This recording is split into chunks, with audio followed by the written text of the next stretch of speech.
Hey guys, tonight we drift through mist-shrouded lanes of colonial America, where lanterns flicker against damp cobblestones and distant church bells toll your arrival into a world both curious and cruel. You trudge past shuttered shop fronts, the scent of wood smoke mingling with the tang of river mist as unseen dogs whisper in alleyways.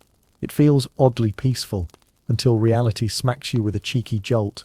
You probably won't survive this unscathed, so before you get comfortable, take a moment to like the video and subscribe, but only if you genuinely enjoy what I do here. And while you're at it, post your location and local time in the comments so we can feel like time-traveling roommates. Now, dim the lights, maybe turn on a fan for that soft background hum, and let's ease into tonight's journey together. You step into the hush, just beyond midnight, the world slumbering save for the hollow clack of your boots. Lantern bearers have long since retreated, leaving you alone with shadows that stretch like accusing fingers. A few half-drunk barrels of ale sit by tavern doors, and you pause, imagining the raucous laughter that hours ago must have spilled onto these stones. Tonight, though, only one spectacle awaits: punishments stranger than fiction. You approach a small clearing beneath a gnarled oak. Here, wooden structures lean like silent sentinels, stocks, pillories, and a ducking stool, darker than a raven's wing. It's said stocks were introduced in New England around the 1630s to keep the peace by immobilizing offenders until mercy or mockery set them free. A mainstream fact that in theory served public order. You wonder if being forced to endure curious stares and the sting of thrown tomatoes really improved anyone's manners. Historians still argue whether the spectacle of public shaming achieved reform or simply bred deeper resentment, but you can bet the townsfolk had plenty of rotten fruit to express their opinions. The taste for fringe law lingers here too. Local legend claims that some Puritan magistrates mixed crocodile dung into their inkwells to ward off devilish laughter from the stocks. As bizarre as that sounds, though, you suspect a late-night apothecary shopkeeper cooked up the tale to sell more miracle ointments. You shrug off goosebumps. After all, you've heard weirder. Your heart flutters as you near the pillory. Two sturdy planks hinged at the waist, holes bored for head and hands. A hush falls. Imagine the snap of a lock, and the soft creak of wood as an unfortunate soul is trapped there, unable even to scratch an itch. Nearby, onlookers murmur gruesome jokes. Stock up on courage, one quips, while tossing mud or scraps of hardtack. You can almost taste the stale bread and feel grit under your nails. A sudden rustle draws your gaze to the ducking stool, its plank arms stretched over a barrel filled with icy water. Accused witches or unruly wives would be strapped to the seat, then pitched headfirst into the chill, all for determining guilt. Believe it or not, fringe pamphlets claimed that if you surfaced clutching your blouse, you'd be innocent. Some folks even carried spare ribbons, just in case. A cruel joke, but one that echoes a deeper cruelty: cold water baptisms for justice. From a corner, you catch the glint of iron bands. Pillory meets branding iron in the next display. Burning brands, seared letters onto flesh. A permanent note for every curious visitor. You flinch, picturing the hiss and smoky sting. Yet, rumor has it that some colonists believed brand scars could cure scurvy if applied in just the right pattern. A fringe tidbit that thankfully never caught on. You navigate the crowd, weaving between whispered threats and sympathetic glances. There's a nervous energy, as if the structures themselves hum with stories of desperation and possibility. Each tool promises punishment and redemption in equal measure. You might think wooden frames and rusty irons archaic, but remember, justice only works if people believe in its power. One misplaced lash or dunked hat could tip the scales toward mercy or misery. Sleepy as you are, you feel awake in this charged air. Shadows quiver at the edges of lamplight, inviting you to draw closer or slip away. The hush amplifies every creak and distant shout, a lullaby of dread. Before you move on, you note one last detail. Above the pillory, a crudely carved sign reads, "Patience is bitter, but its fruit is sweet." Perhaps true, though you'd trade sweet fruit for soft sheets any night. You take a breath, steel yourself, and step deeper into colonial shadows where punishments blur the line between spectacle and salvation. You slip past the ducking stool's dripping rim and find yourself at the heart of the village square, where two wooden contraptions stand side by side, like grim carnival attractions. The stocks, with their low bench and hinged board, beckon for you. Kneel gingerly before them, feeling the rough timber graze your knees, imagining the snap of iron clasps locking around your ankles. Beside you, the pillory looms taller, its waist-high planks ready to trap a head and hands in a humiliating hug. You shiver, though the sun is high and warm, because here the line between justice and spectacle pretty much vanished by the late 17th century, when stocks and pillories became one of the most widespread methods for punishing petty offenders across the colonies, a mainstream fact that underscores just how normal this felt for them. Historians still argue whether the moral lesson outweighed the cruelty, but for now you're on stage whether you asked for it or not. You watch as the first offender is placed in the stocks, a local farmer caught cheating on his grain measurements. His ankles slide into the holes, and the board swings shut with a final click. A hush holds, then swells into a low murmur, part sympathy, part morbid curiosity. Within moments a ragtag audience gathers, women in homespun skirts clutching baskets, children with knobbly knees peering wide-eyed, even the town crier momentarily pausing his proclamations to add commentary. Someone taps a small wooden drum, setting a beat for what quickly becomes a ritualized performance. You feel the dull thud through your bones, as though even the wood feels complicit. By midday, the stocks attract more activity than the market stalls. You see a town gossip lob a half-eaten apple thunk into the farmer's lap, and a group of teen boys chant, "Ankle-caught cheat." Their laughter is light but sharp, slicing the air like thrown stones. You notice how the farmer's cheeks flush pink, then pale as awareness sets in. Shame is contagious here. Even you can't help glancing sideways, feeling the weight of dozens of silent judgments settling on your shoulders. Then it's the pillory's turn. A brash fellow, caught swearing at the parish minister, gets hauled forward. You catch his last breath of defiance before the upper plank tightens around his neck. His arms stick out stiffly, and he can't turn his head, can't even lift his chin to swallow. A hush. The magistrate lifts one powdery hand. "Let justice be seen," he declares, and you flinch at how the word "seen" echoes with relish. It's a performance of power, and you're just another witness. The crowd unleashes its arsenal of petty missiles. Mud, rotten turnips, stale bread.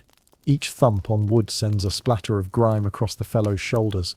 You flinch at every splash as though you yourself are wearing that foul armor. A girl near you, no more than 10, shrieks when a slug lands at her feet. You bend to pick it up and flick it away, disgusted. She giggles and darts closer, tossing a wet ribbon toward the pillory in solidarity. "For shame, minister's fiend," she cries, as though she holds some moral high ground. You admire her spirit, but dread the fate that lattice of planks promises you. Some claim fringe remedies helped survivors of pillory shame. One pamphlet you once skimmed asserted that smearing your elbows with pig fat made the wood less likely to splinter. You scoff at such nonsense now, but part of you hopes it's true. You'd rather rub bacon on your joints than endure the chatter of the town psychiatrist, the grocer's wife who believes public mockery is a fine tonic for moral decay. You step closer, running a cautious fingertip along the pillory's grain. It's smooth from years of use, polished by countless heads and hands. You wonder if this very wood has memories, tears, curses, pleas for mercy. A fly buzzes past your ear, and you swat at it, reflexively, as though it might carry a fragment of the whispered prayers offered by those trapped here overnight. Indeed, authorities sometimes left offenders in stocks or pillories for hours, or even days, exposed to wind, rain, and sun. That endurance served as a warning, though you'd argue it mostly bred hard feelings. Historians still argue whether the public sponsorship of such punishments reduced crime or merely entertained the masses. You step sideways and notice a small notch carved into one of the beams. MA 6092, likely the initials of some unfortunate soul, and the year of their humiliation. You trace your finger across the letters and pause. Could that be the same magistrate's nephew, banished here for stealing a chicken? Or perhaps a stranger, dragged through the woods after a brawl? The air feels tight, like you've stumbled onto a shrine of sorrow and spectacle. A gentle breeze rustles laundry hanging nearby, whipping past your ear like a whispered warning. Next time, it could be you. You glance at the stocks again. The farmer's feet lie bare and chalky, his toes twitching for relief. You feel a pang of dread. Your toes curl instinctively. In this square, judgment is as public as laughter, and as personal as the farmer's flesh. Just then, the town crier's horn cuts through the murmur. "Second shift coming," he announces. referring to those who will replace the current sufferers at dawn. Your heart pounds. 2 shifts of torture, 1 for each sun rising. You swallow hard, clutching your cloak tighter. The thought of lingering until dusk makes sweat bead on your skin. You're thankful you're only spectating. As you back away, you notice a man gleaning the square, sweeping stray refuse into a barrel. Thankfully, the same barrel that held the ducking stool's water. He grunts, then straightens, wiping his brow. Another day, another sinner, he mutters, eyes hard but not unkind. You nod and toss your pamphlet of fringe remedies, along with any delusions of comfort, into the barrel too. No point hoarding useless trinkets in a place this merciless.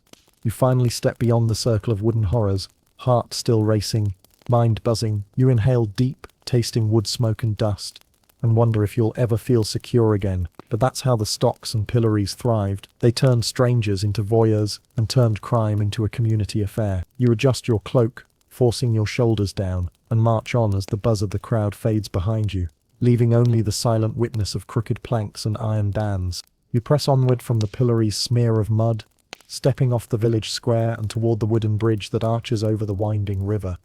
Here the ducking stool waits, its plank arm extended like an ominous invitation. You brush a hand across the damp railing, feeling weariness prick your skin as though the wood remembers every splash, every desperate gasp. Close your eyes, you almost hear the rush of cold water and the muffled cries of those condemned to its chill. You probably won't fancy a swim after this. By the mid-1600s, ducking stools had become a common punishment for disorderly women, scolding scolds, and on rarer occasions drunken men who embarrassed themselves at taverns. A mainstream fact.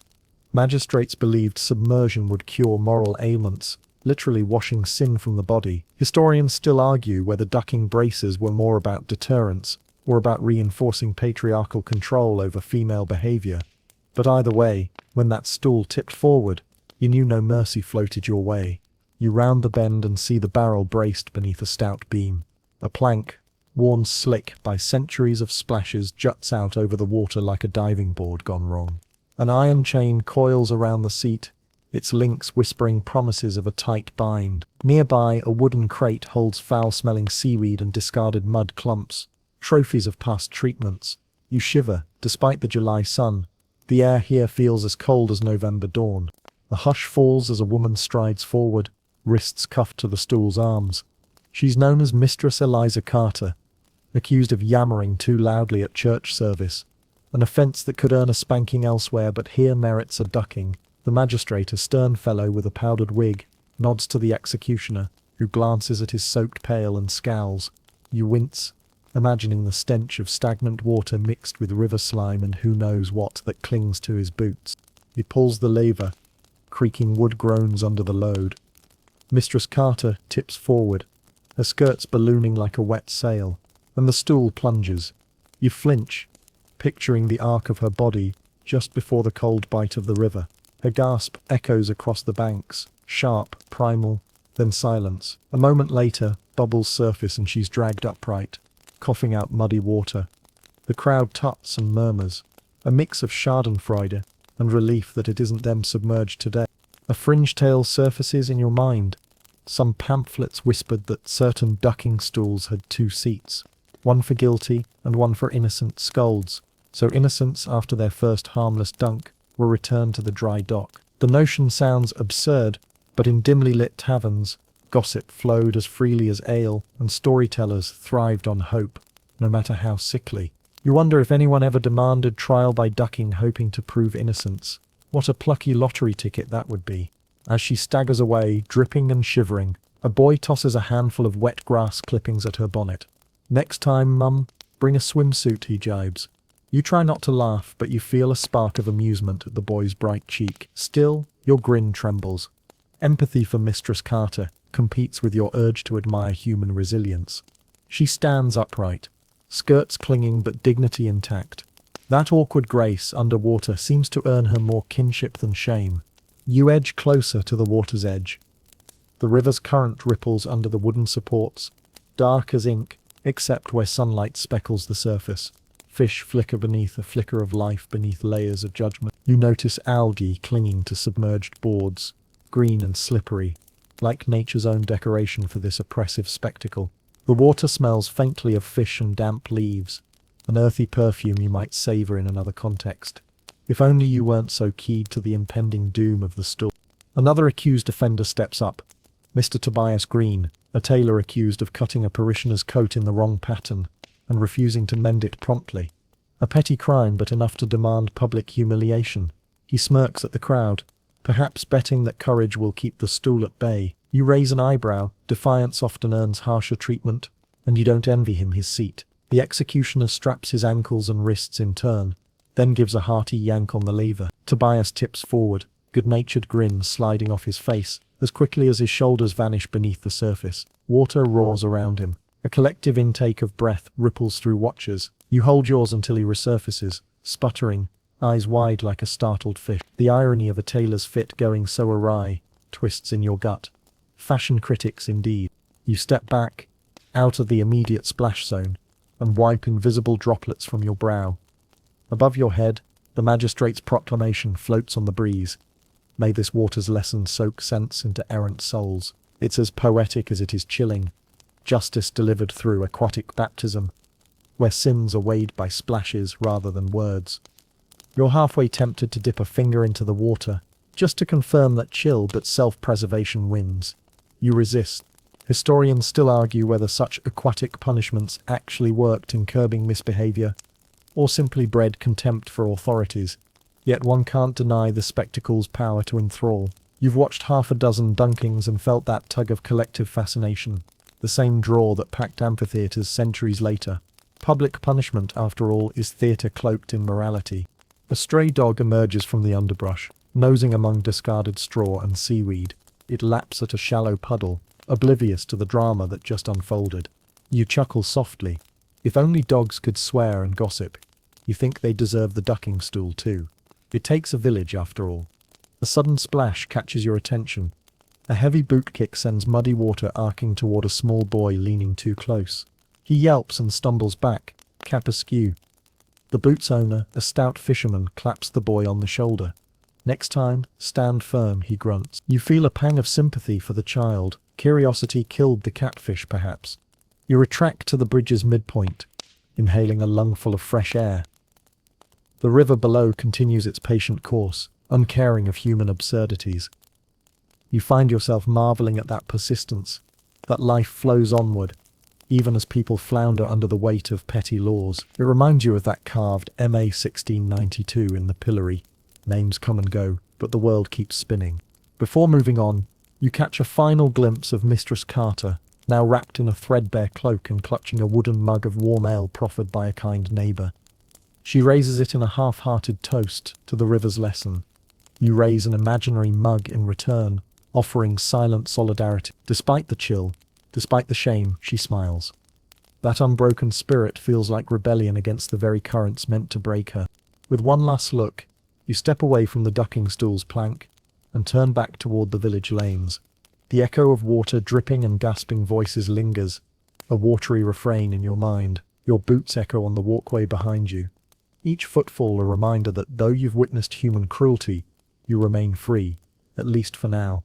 You've survived the chill of colonial justice, shaken but wiser, and the cold won't touch your bones again unless you choose to return. You slip away from the damp murmurs of the ducking stool and follow a narrow alley toward a clearing where the whipping post stands like a silent judge, its thick timber post stained by generations of lashes.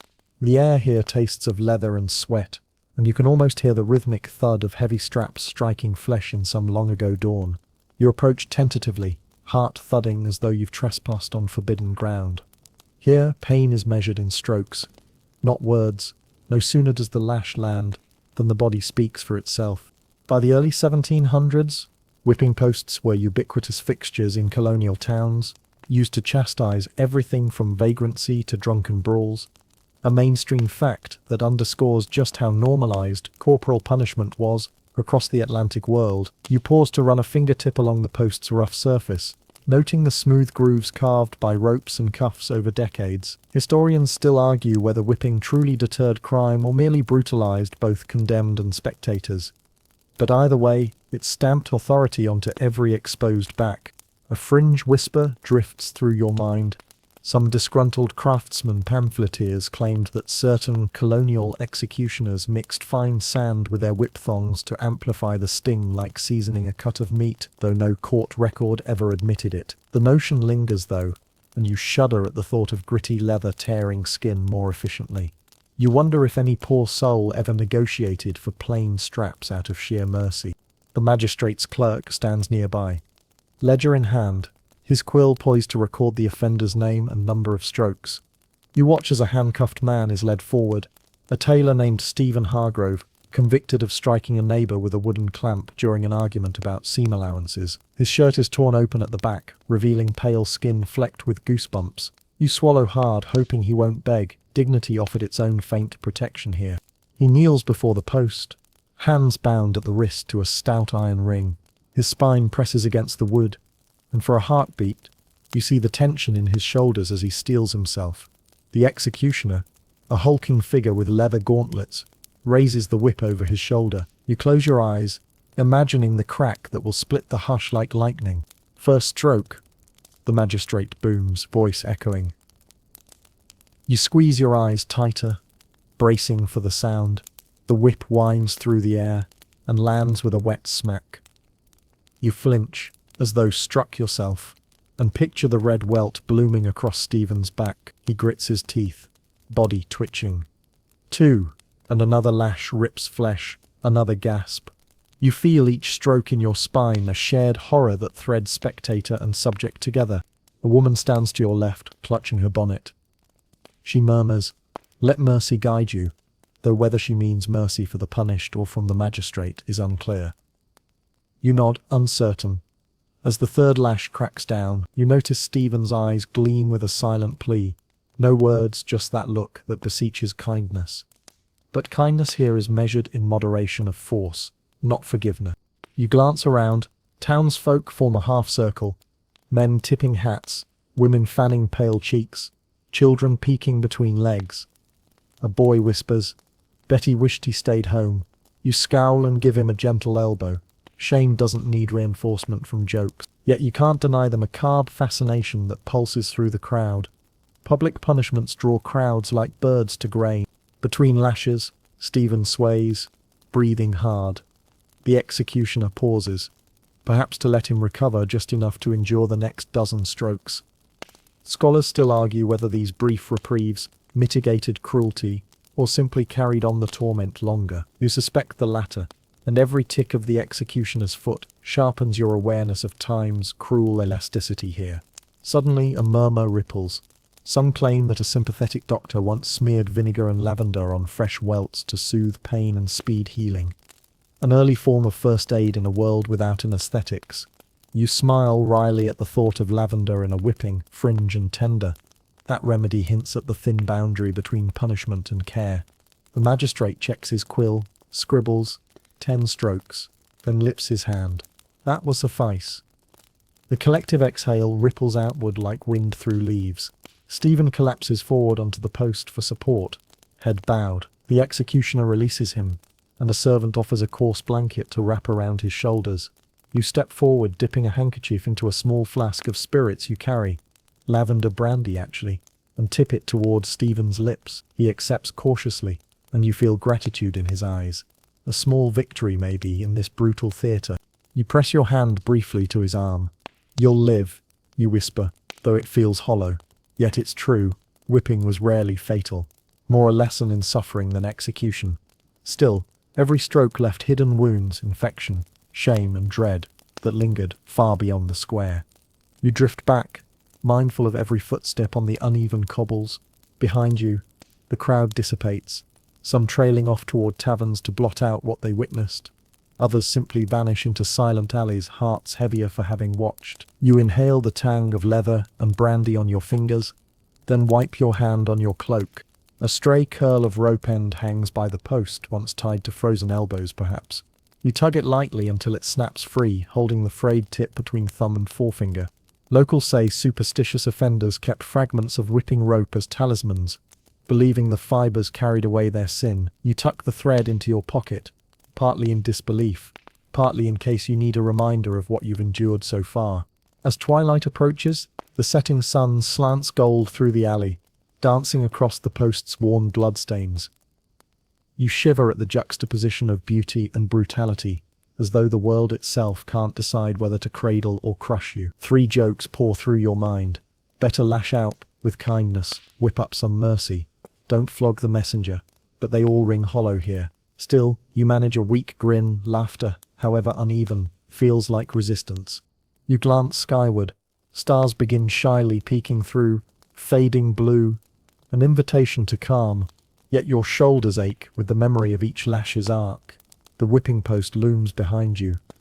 Sentinel of suffering and spectacle, you touch your back through your shirt. Thankful you weren't the one kneeling, but empathy, contagious as shame, sticks to you like sweat. Before you leave, you pause by the magistrate's notice nailed to a nearby fence. It lists crimes punishable by lashes and their stroke counts. You run an eye down the parchment. Stealing, 15, profane swearing 10, fighting 20, and so on. You note an odd entry, laughing during sermon 5, a reminder that laughter itself could be deemed criminal. Historians still argue whether these mild infractions were more about control than morality, but you file the thought away as you step back into the lane. You push on, away from the clearing, kit in hand, and compassion renewed. The echo of the whip's crack reverberates faintly, like distant thunder, urging you onward toward more punishing curiosities, or perhaps toward the fragile mercy that flickers even in these darkest corners. You wander along a muddy lane, the sun slanting low as dusk edges closer, and arrive at a sober wooden gallows-like frame draped in crimson cloth. Here, the scarlet letter shame unfolds, a punishment as much about branding ideas as it is about burning flesh. You pause, heart thudding, imagining a letter A stamped on your chest for all to see. In colonial New England, Puritan magistrates instituted the scarlet letter after 1667 to publicly mark adulterers by forcing them to wear a red A on their garments, a mainstream fact that brands morality as fashion. Historians still argue whether this visible stigma truly reformed hearts or simply deepened social divides. But tonight, you're about to learn how embarrassment could outlast any prison term. A hush settles as Mistress Abigail Wells steps forward, her plain dress already embroidered with a once proud needle, her crime a liaison deemed improper by the minister. You feel a pang of sympathy as you watch her remove the cloth concealing her letter, revealing scarlet silk stitched into a crooked A. The fabric glows like embers in the dying light, mocking her shame. You shift your feet, suddenly aware that even your own clothes might betray you. They place the letter against her bodice, and she pins it on with trembling fingers. You hear the soft click of the brooch pin, like a final punctuation mark on her reputation. A bystander quips, "Fashion forward, just not in the right century," earning a nervous chuckle that ripples through the crowd. You force a smile, feeling discomfort coil like a watchful snake around your ribs. A fringe anecdote drifts through your mind. Some whispered that clever offenders would cut their letters into small patches, swapping them between outfits to stretch their usefulness, like wearing a designer label long after it's out of style. You shiver at the absurdity. Shame sold like cheap fabric, yet you can't deny the cunning resilience in that strategy.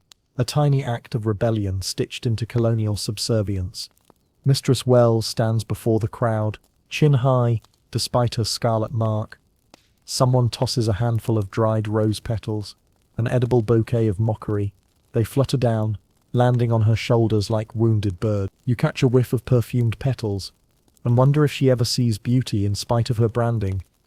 You might have offered a joke, stop and smell the petal rain, but her silence dampens your humor. Nearby, a magistrate reads aloud the decree, "Let all who gaze upon this letter remember sin's price." His voice is calm, measured, as though reading a dinner menu rather than sentencing a soul. You note the conflict threading through his words, justice delivered with ceremony, cruelty delivered with civility. It's as if courtesy and condemnation share the same breath here. You press closer, noting how the scarlet cloth contrasts with the pale linen of her petticoat. The colours clash like arguments in a scholar's footnotes. Some say the scarlet would fade only after months of sun and washing, while others believe magistrates intentionally chose dyes that held fast to punish beyond any routine laundering. Historians still argue whether magistrates prioritized lasting shame or simply sought bright spectacles. But either way, the cloth guaranteed your sin would never truly wash away. A child tugs at your sleeve. She eyes the letter, wide and curious. "Why red?" she asks. You kneel to answer, whispering, "Because red bleeds emotion." She nods solemnly, then dashes off to reenact the scene with her ragdoll. You can't help but smile. Children lack the filters that make shame contagious. If only self-awareness retired with childhood. A man in the crowd clears his throat. "I once traded a red scarf for my letter," he boasts, recalling when he wore an L for lying. "Fashion's a terrible judge, but a good bartering tool." You raise an eyebrow. Jokes about swapping shame like currency don't lighten the weight, but they reveal a truth. People find loopholes even in moral prisons. It's a clever, if hopeless, sort of humor. You take a deep breath, catching the scent of damp earth and burning twilight. The crowd murmurs, faces lit by lanterns that bob like prayer candles. A woman murmurs, "I'd rather wear chains than a letter," and you nod, thinking that steel might feel more honest. But chains rust, letters can be torn, stitched and hung anew. Words, after all, can't kill you, only stain you. As Mistress Wells stands marked, you hear the clinking of a small tin box. A vendor hawks trinkets nearby. Tiny wooden letters stained crimson, souvenirs of humiliation. "Take home a piece of justice," he cries. You avert your eyes. Souvenirs of shame feel tacky, even by colonial standards. You imagine a row of dusty red letters lining cottage mantels, each a memento of someone else's downfall. It's a marketplace of misery. You step forward. A pair of scissors dangles from your coat pocket, an idle prop you carry for cigar emergencies, but you draw them too, half tempted to snip the letter free. Yet you hesitate, interfering with justice here, even a cruel justice, invites contempt. You tuck the scissors away, wondering if modest heroism is ever more than an echo. A scholar once argued that the Scarlet letter punishment was less about penance and more about reinforcing textile economies. After all, red dye was expensive, and commissioning such cloth kept tailors busy. Fringe economics meet moral theatre. You raise a silent toast to that idea. Capitalism, like shame, thrives on conspicuous consumption. Night fully settles, lanterns glow brighter, and Mistress Wells finally steps down, her letter snagged on the hem of her skirt. She walks slowly, each step a lesson in perseverance. You watch the red A swing against her side, an unspoken conversation with onlookers. Remember me, you realize you're part of that crowd, a witness inked by memory more than by cloth. You offer her your arm. She hesitates, then accepts with a small nod. Together, you pass through the lingering crowd, petals scattering behind like lost confessions. A boy calls out, "Next time, wear polka dots," and you both laugh. A shared rebellion against solemnity. Humor, after all, can dilute shame's acid sting. You pause beneath a bare elm. Its branches splay like arthritic fingers. Mistress Wells rubs at her chest where the pin rubbed raw skin. You produce a scrap of linen from your cloak, offering it as a makeshift cushion. She smiles faintly. A tiny victory in this crimson-tinged night. You fold the cloth into a soft bundle and tuck it into her hand. Above you, stars blink awake, indifferent to human judgment. You note a distant owl call, a reminder that nature pays no heed to letters or laws. You breathe in the cool air, tasting freedom in each inhalation. The shade of the elm feels protective, a silent canopy over your uneasy calm. Before you leave, you glance back at the gallows frame.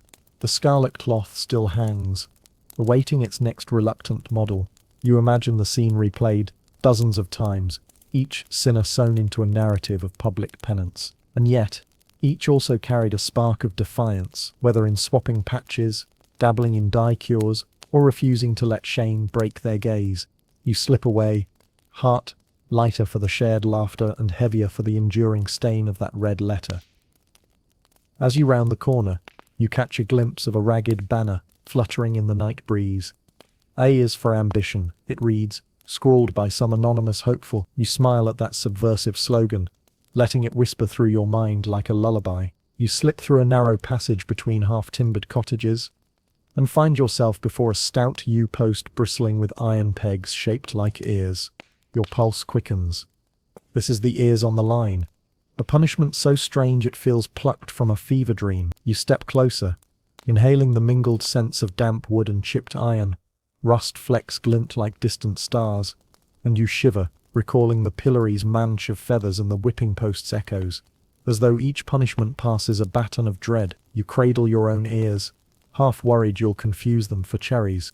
In the late 1600s, colonial magistrates in some frontier towns adopted earring offenders as a method to shame thieves and blasphemers, a mainstream fact that shows how justice often wore the guise of creativity in timber-rich settlements. Historians still argue whether mutilation punishments like ear cropping truly reduced repeat offences or simply bred deeper resentment among the punished, and maybe inspired more creative curses.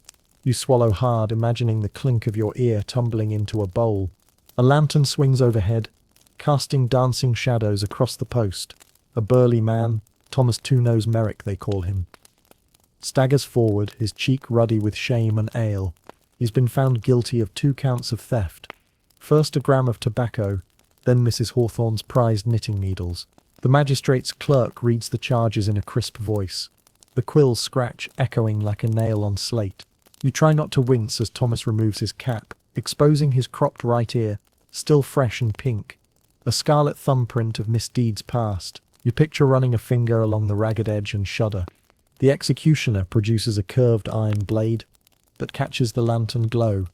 He sharpens it against a whetstone, sparks flicking upward. A fringe rumour drifts through your mind.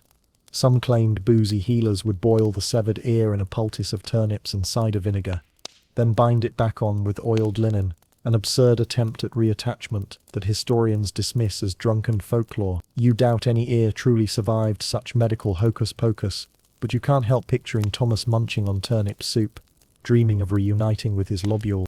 You step back, heart racing, as the executioner jabs a small iron hoop into the ewe's heft. Dropping it into place like a key in a lock, Thomas closes his eyes. You hear the hush of linen brushing against skin as though the very silence braces for violence. With a swift motion the blade flashes, and a soft thud follows, a muffled note of flesh parting from flesh. You flinch, as if struck yourself. The detached ear tumbles into a wooden bowl, rolling once before coming to rest. You catch the glint of sweat on Thomas's brow and your own breath hitches, caught on a barbed hook of empathy. Let this ear remind you and all who come behind. The magistrate pronounces, his tone flat. You notice how the words hang in the stale air, heavy as a millstone. A boy near you whispers.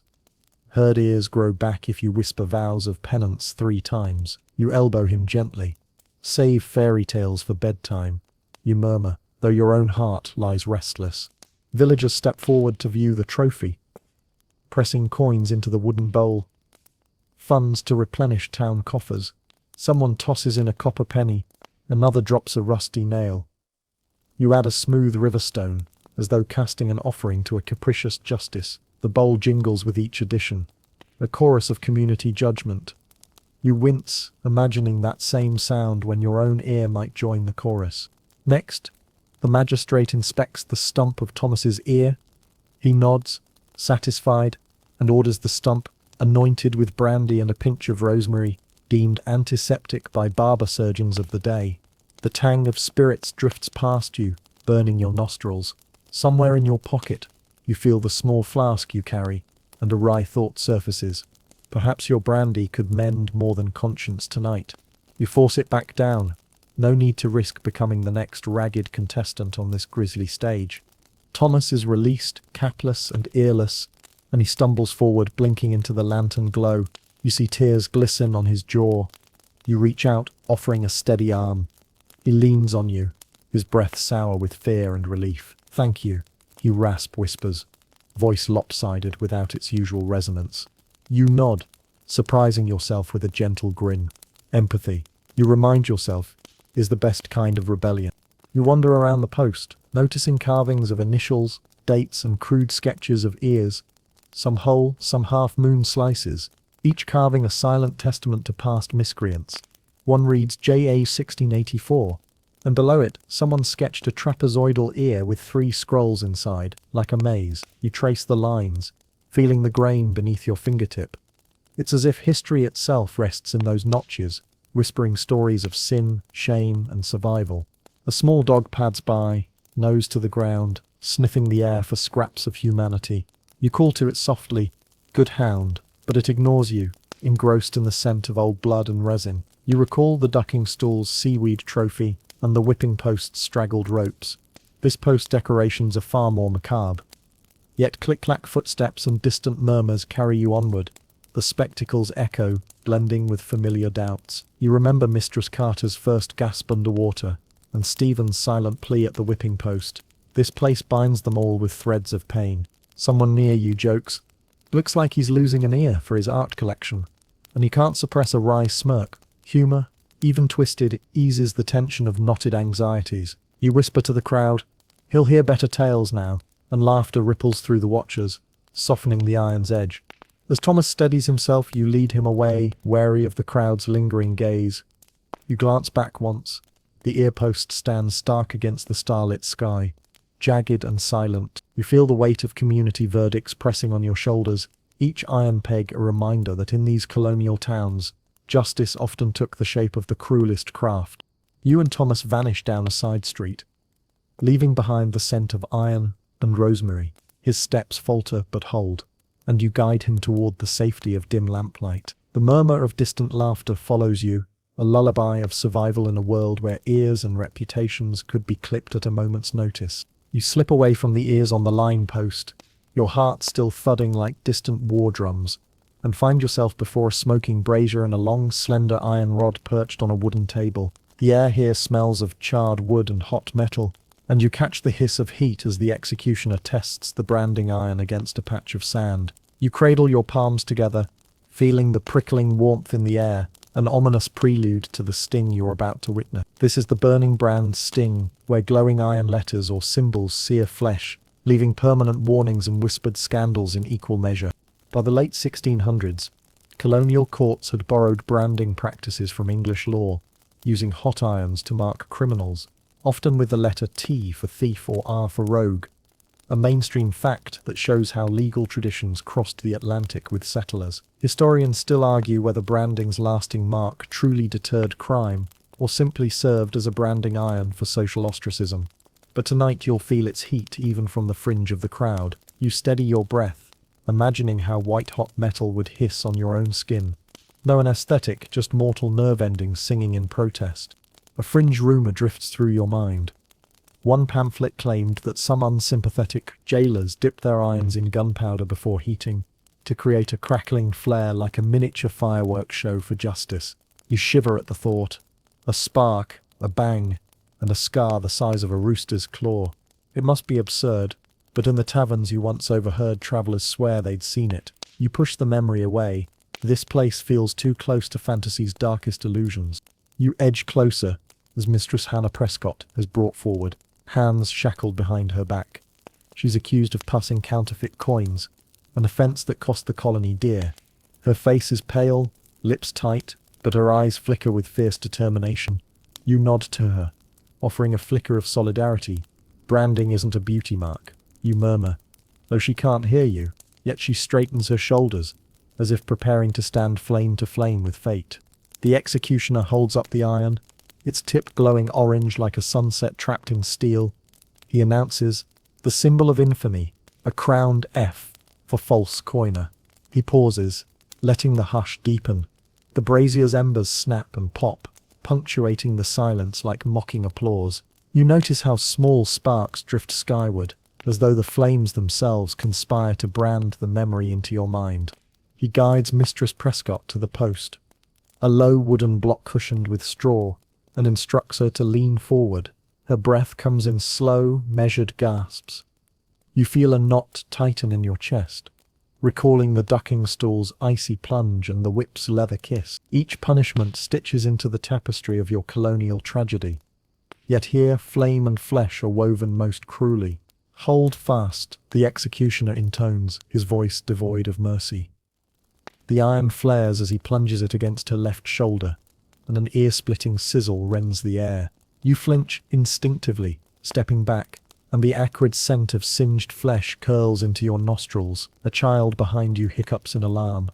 You lay a firm hand on her shoulder. It's just fire and flesh, nothing more, you whisper, though the words taste bitter. Mistress Prescott's body jolts, a single tremor that speaks volumes. She clamps her jaw shut, and you admire her resolve. No tears, only a fierce glint in her eye. You imagine pressing cloth to your own shoulder, tasting iron and sweat, the pain radiating in slow waves. Historians still argue whether the branded scar served as an effective deterrent or as a painful badge of defiance. But for here and now, this mark burns more than any lesson. The executioner lifts the iron free with a hiss, leaving a glowing imprint on her skin that flickers red before dimming to a cruel dark scar. You step forward, offering Mistress Prescott water in a small pewter cup. She accepts, lips trembling, and you taste the brine of tears in the back of your throat. A gentle laughter trickles from your lips. Well, that's one hot fashion statement, and several onlookers snort in tandem. It breaks the tension like a dropped ember. A fringe anecdote pops into your head. Some storytellers insisted that cleverly branded victims would tattoo over the letter with flowers or anchors, tiny acts of reclaiming skin and story. You imagine designs flowing around a scar, turning a mark of shame into art. It's cheeky defiance, but also a tender claim of agency. You snap your fingers softly, snap of solidarity. You tell yourself. You glance at Mistress Prescott's arm. Her skin is already reddened, tender beneath thin shifts of light. Nearby, a barber surgeon rubs in warmed honey mixed with grated elderflower, a folk remedy said to soothe burns and discourage infection. You wrinkle your nose at the sweet medicinal aroma, but marvel at the odd cocktail of cruelty and care in this colonial surgery.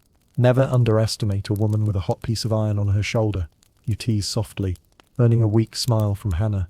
Humor, you remind yourself, is the ember that keeps hope alive.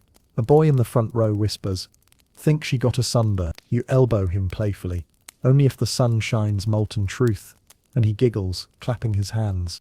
Around you, the crowd ripples with reaction. Some clutch their cloaks tighter, others lean forward in conspiratorial whispers. The brazier's fire crackles, painting their faces in flickers of gold and shadow. You note how quickly flames demand attention and fear. You press a thumb to your heart, steadying the thud of life that no branding can erase. A well-dressed gentleman in the back murmurs, "They say branded souls never stray again."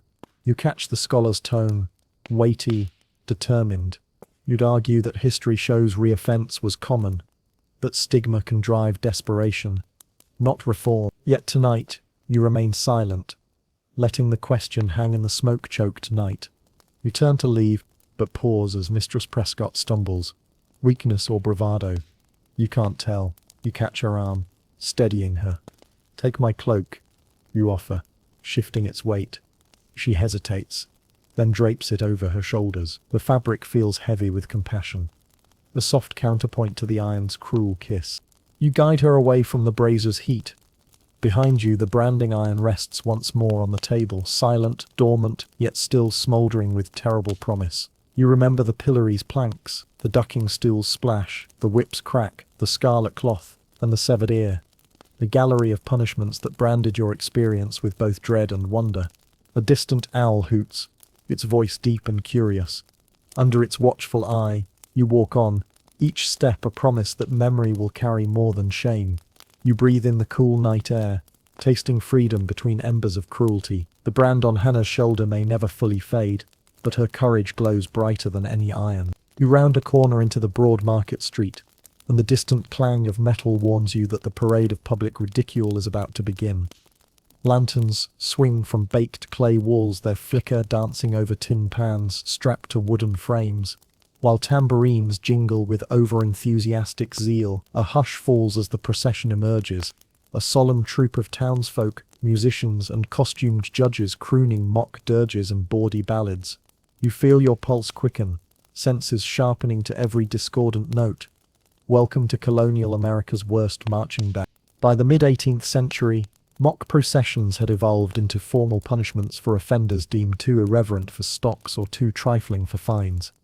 A mainstream fact showing that communities crafted creative spectacles to shame petty criminals and social nuisances. Historians still argue whether these musical mockeries strengthened communal bonds or simply humiliated individuals under the guise of entertainment. But as the tin pans clatter, You're part of the audience whether you like it or not. Leading the parade is a lanky piper in a patchwork tunic, his breath wheezing through a crooked reed pipe. Behind him march 4 drummers, each slapping hollow barrels with mallets wrapped in tattered cloth. You notice a fringe tidbit. Rumour claims that some drummers greased their sticks with lard to produce a rancid aroma that clung to the offender's clothes, extending shame beyond the procession. Whether true or tavern gossip, you wrinkle your nose at the thought of lard-slick drums and the stench hitching a ride home. Next comes the offender, perched astride a low wooden cart, decorated with goat skulls and faded ribbons. Mistress Agatha Brown, accused of selling spoiled cheese as genuine English Stilton, is draped in a vest of patched cheesecloth, dotted with maggot-pink spots for dramatic flair. You catch her eye, there's a defiant flash beneath her powdered hair. A callback to Mistress Carter's watery defiance, and Mistress Wells's silent resolve tugs at your heart. Public shame may have worn many costumes, but this one feels uniquely ridiculous. As the tambourines tingle, a choir of townsfolk chants verses in unison. Behold the cheese peddler bold, who sold us curds gone sour and old.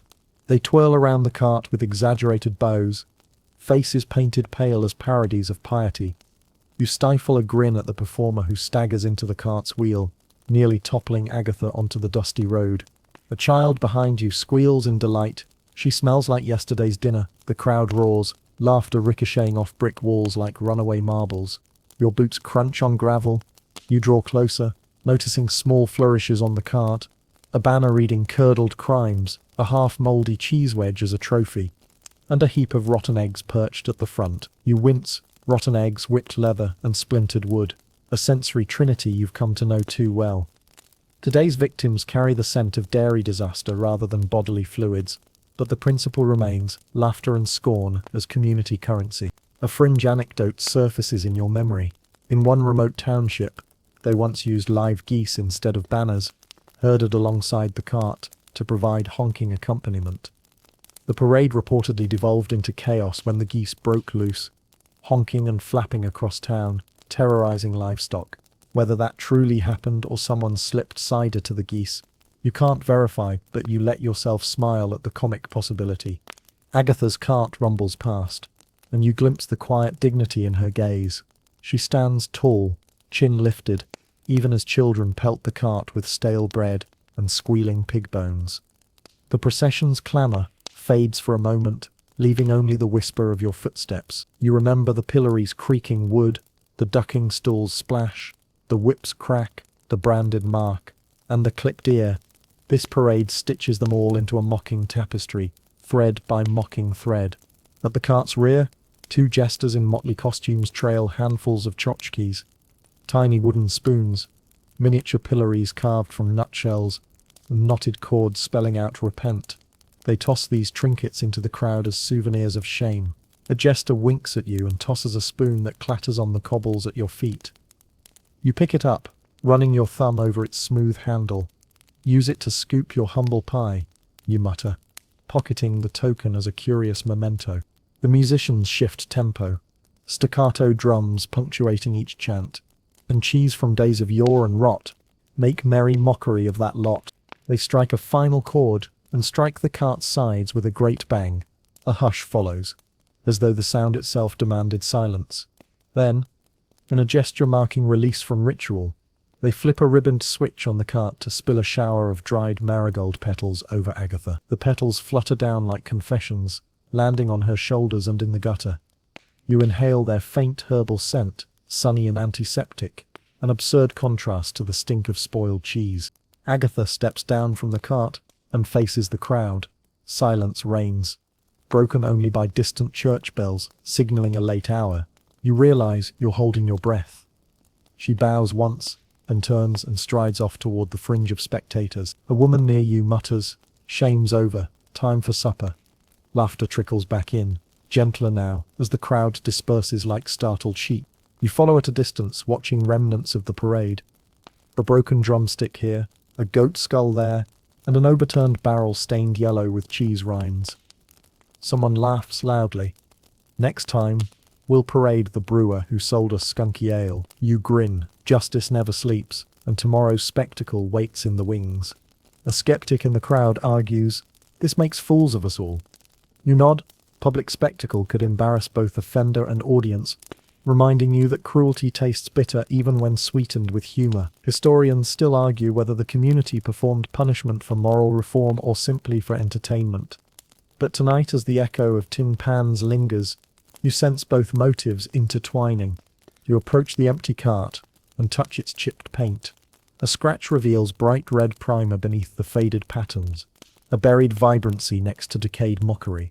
You hook your finger on a loose ribbon and let it drop, thinking that innocence can unravel even the stitchwork of shame. A stray dog sniffs at the cheese rind, then laps at a puddle tinted the color of curdled milk. You step aside, watching the creature scavenge, unburdened by moral performances.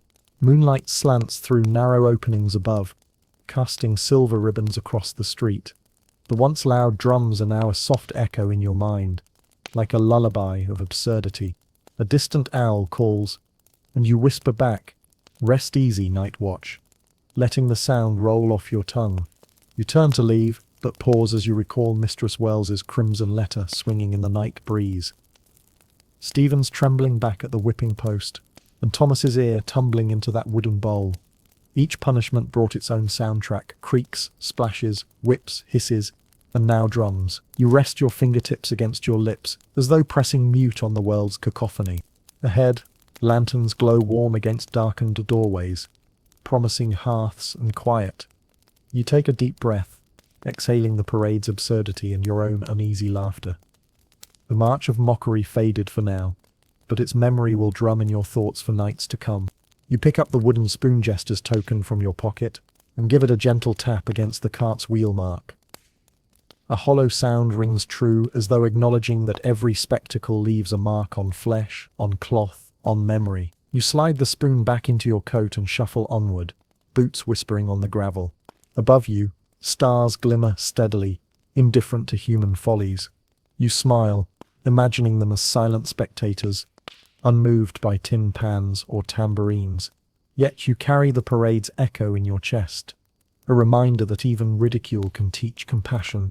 When you recognize its absurd cruelty, you step into a quiet lane, leaving behind the flicker of lanterns and the echo of laughter. Somewhere ahead your journey continues, unfolding new shadows and strange punishments. But for now, the night is yours. You draw a slow breath, tasting freedom in the cool air. You slip away from the echoing tambourines of the parade and wander down a narrow lane toward a low-roofed courthouse, its weathered sign creaking in the breeze.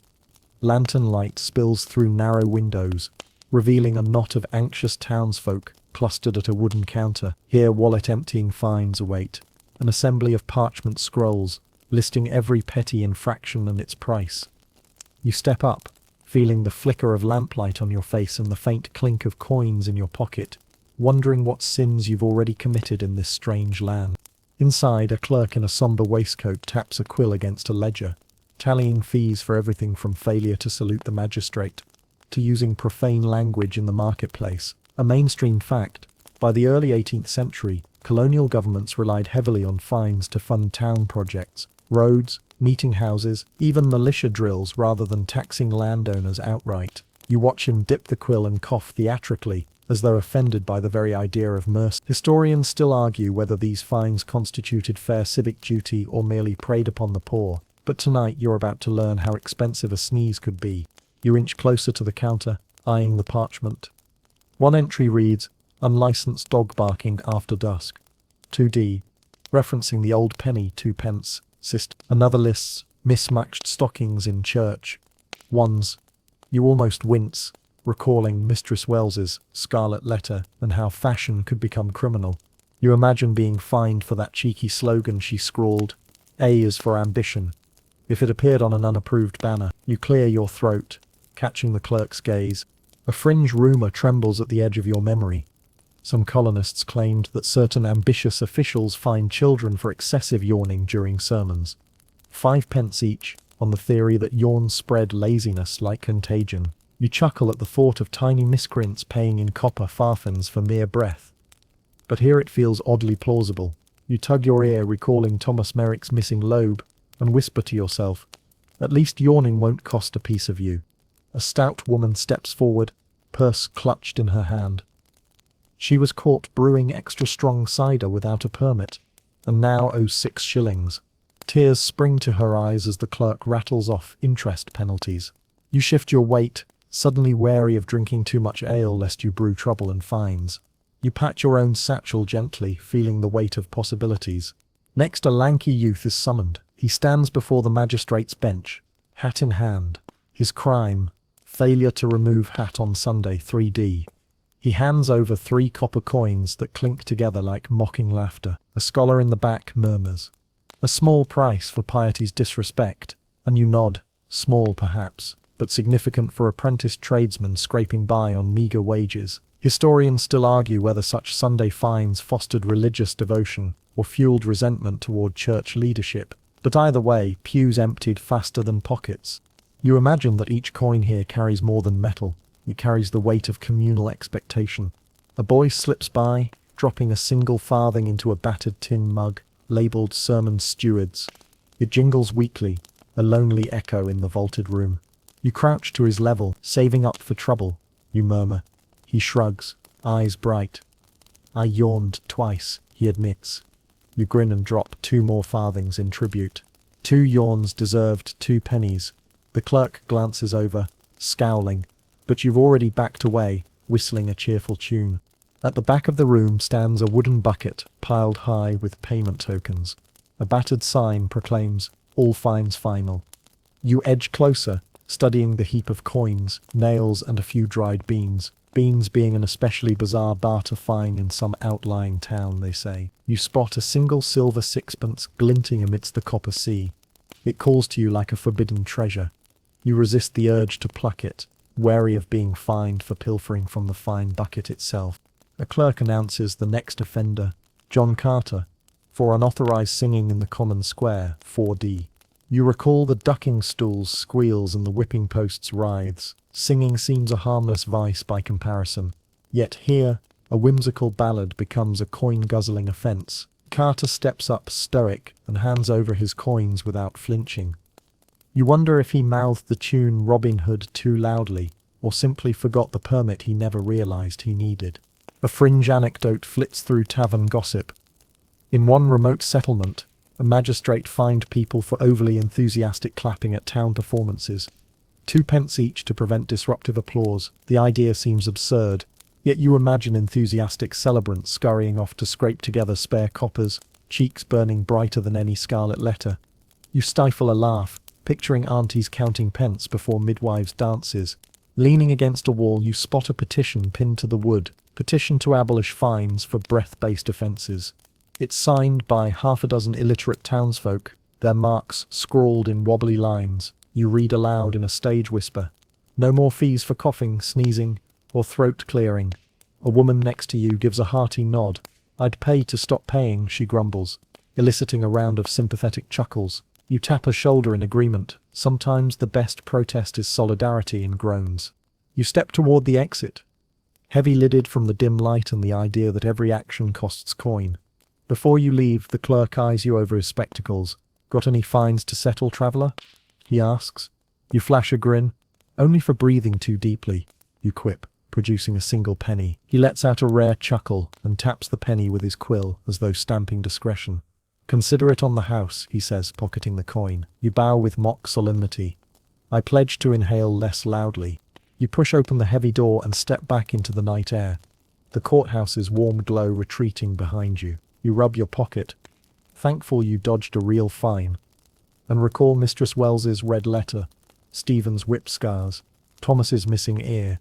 Each punishment cost something: shame, blood, flesh, or coin. Here, fines drained purses rather than bodies, yet the sting remained the same. You walk on, boots clicking against cobblestones, slick with dew. Somewhere ahead, the clink of distant chains mingles with a lark's song. You inhale the cool night breeze deeply, savouring free breath for now. A distant owl hoots in approval, no fine required for owl calls, and you smile. Above you, stars sparkle like scattered coins across a velvet sky, and you tuck your empty hand into your pocket, content with its lack of jingling. You step into a dark alley where lamplight flickers over wooden crates and barrels, and you wonder what comes next. Perhaps Sabbath punishments or lessons for naughty children. each with its own peculiar price. You pause, closing your eyes. The memory of the courthouse lingers. Ledgers scratch, coins clink. The clerk's perfunctory scowl. Justice here is priced by the penny, and yet its weight felt heavier than a brand or a paddle. You open your eyes and walk on, pockets lighter, heart still beating with relief, and the faint hope that tomorrow's sins might cost nothing more than a laugh. You slip into the grey hush of Sunday dawn, steps echoing on dew-slick stones as you approach the meeting-house green. The world feels softer on this morning, except for the magistrate's lamenting bell and the sinister clip-clop of his constable's staff. Here, Sabbath breakers' sorrow unfolds, a ritual of spiritual policing that turns holy rest into public spectacle. You steady your breath as you cross the green, senses sharpened by the scent of spruce and the promise of enforced piety. By the late 17th century, strict blue laws dominated colonial life. No work, no frivolity, no music, no walking beyond certain hours on Sunday. Offenders face stocks, fines, or even public whippings. A mainstream fact that underscores how seriously Puritan communities enforced Sabbath observance. Historians still argue whether these draconian measures fostered true devotion or simply reinforced clerical power under the guise of holiness. But today you bear witness to sorrow born of zealotry rather than crime. You round the meeting-house's corner and spot a yawning cluster of scolds and stragglers bound in pairs with wooden yokes. Mistress Judith Hale, eyes rimmed red from last night's sewing circle, stands beside her husband, both wearing sullen expressions, their crime, picking fiddleweed blossoms for the parson's sermon bouquet, and lingering too long chatting about honey harvests. The constable reads their charges with a trembling quill. Loitering on the Lord's Day, 10 lashes for each, or so the ledger says. You swallow hard, recalling Stephen Hargrove's trembling back and the whip's harsh lecture. Sunday talk might tear the fabric of piety, but here it tears flesh instead. A fringe whisper flutters among the onlookers. Rumour claimed that in one port town, Sabbath breakers were forced to stand barefoot on a sharpened pew rail until they recanted, a bizarre test of faith and foot calluses. You grimace at the thought of splintered soles and imagine tea-soaked bandages piled high in apothecary windows. It sounds absurd, yet you've heard stranger remedies for scalding tongues, like stuffing them with mothballs to silence gossip, an equally fragrant form of torture. Mistress Hale and her husband are led to a low platform beneath a gnarled oak, its roots like tensed sinews ready to spring.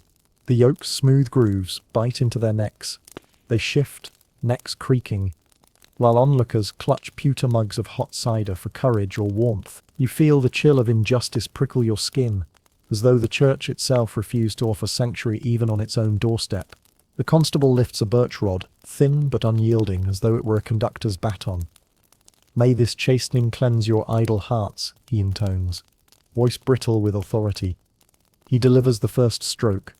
You flinch, picturing the rod's sting planting tiny red flags across skin. Crimson flowers unfurl along Mrs. Hale's spine, and her muffled gasp becomes your own. She bows her head, lips pressed tight, eyes glimmering with that same fierce resolve you saw glint beneath Hannah Prescott's pain. Somehow determination shines brightest where suffering burns hottest. Beside you, a child tugs at your sleeve. "Why must they suffer for picking flowers?" she murmurs, eyes wide. You kneel, voice soft as moss. "Because sometimes faith needs a reminder that rest is sacred." She frowns, then shrugs and tosses a small blossom onto the platform, an offering of innocent protest. Its white petals settle on Mrs. Hale's cloak like fall snow amid red drips, stunning and somber. You can't help but admire the girl's quiet descent. You glance up at the meeting-house steeple, its weather vane spinning slowly in the breeze, as if indecisive whether to bless or condemn this ritual.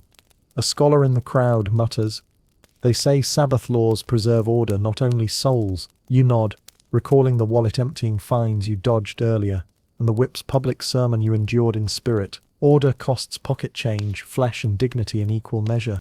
Between lashes, the constable checks his tally, 20 strokes each, or mercy in the form of 6pence per unlashed blow. Most can't afford mercy, they trade blood for pennies, but Mrs. Hale's husband produces a small purse. He kneels, head bowed, and offers 6pence. The clerk nods, scribbles in the ledger, and sheathed birch thuds on straw. The hush deepens. You can almost hear the echo of coins dropping in the courthouse bucket. Psalm verses drift from open hymnals in the crowd, a lullaby of penance. Next, 2 townsmen are marched forward for unauthorized cricket on the Sabbath. That is, tossing a ball on the greensward instead of resting in pews. Their yokes clamp at their shoulders, binding them side by side for further humiliation. They must march slowly around the green while villagers chant "Rest, rest, holy rest" in faux reverence. You step closer, curious how laughter mixes with sorrow. A boy juggles fallen apples at their feet, and the men catch them awkwardly, pronouncing each catch a sinful feast. You stifle a grin, heart aching at this absurd theatre of zeal. A fringe anecdote jabs at memory. Some chroniclers claim Sabbath breakers were once dunked in a nearby creek at sunrise. Holy immersion, they called it, as penance for working the day before. You recall Mistress Carter's gasp under the ducking stool and shiver at how water baptisms can mean both salvation and damnation. Depending on who holds the liver, faith's waters run deep and cold. You retreat to the church steps, pressing fingertips into worn wood. A hush falls as a lone fiddler begins a mournful hymn. Rest in stillness, rest in grace, his bow whispering across strings. The tune winds through the crowd like smoke, soft and relentless. You close your eyes, letting each note remind you that Sabbath laws were meant to hush the soul, yet here they sound a trumpet of suffering. A peddler hawks comfort keys, small wooden talismans carved in the shape of a church pew, meant to ward off Sabbath zealots. You raise an eyebrow at the ploy, commerce thriving amid prohibition. He winks and whispers, "Keep this in your pocket. No constable will dare inspect you there." Humour and hypocrisy in the same breath. How fitting for a Sunday ritual of sorrow. You linger as the last stroke lands, a muted crack swallowed by the hush. Mrs. Hale exhales, chin lifted, yoke releases, and she leans on her husband. Their shoulders brush, a small solace against the day's cruelty. You step forward, offering a flask of rosemary-infused water to rinse her wound. She accepts gratefully, sip by sip. You murmur, "Mercy tastes like herbs," and she nods, eyes bright with grateful tears. The constable calls the ritual ended. Villagers scatter to midday services and roast venison beneath the tavern's eaves, as though penance clears the table for feasts and gossip. You breathe deeply, tasting spruce and sweat, realizing that Sabbath breakers' sorrow served as both a moral compass and a carnival of control.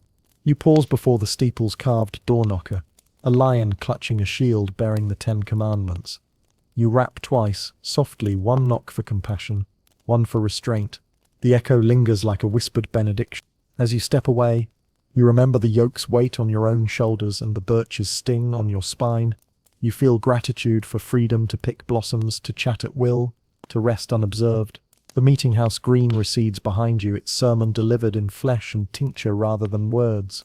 Ahead, the lane veers toward children's lessons. A rod-wielding schoolmaster awaits, chalk in hand.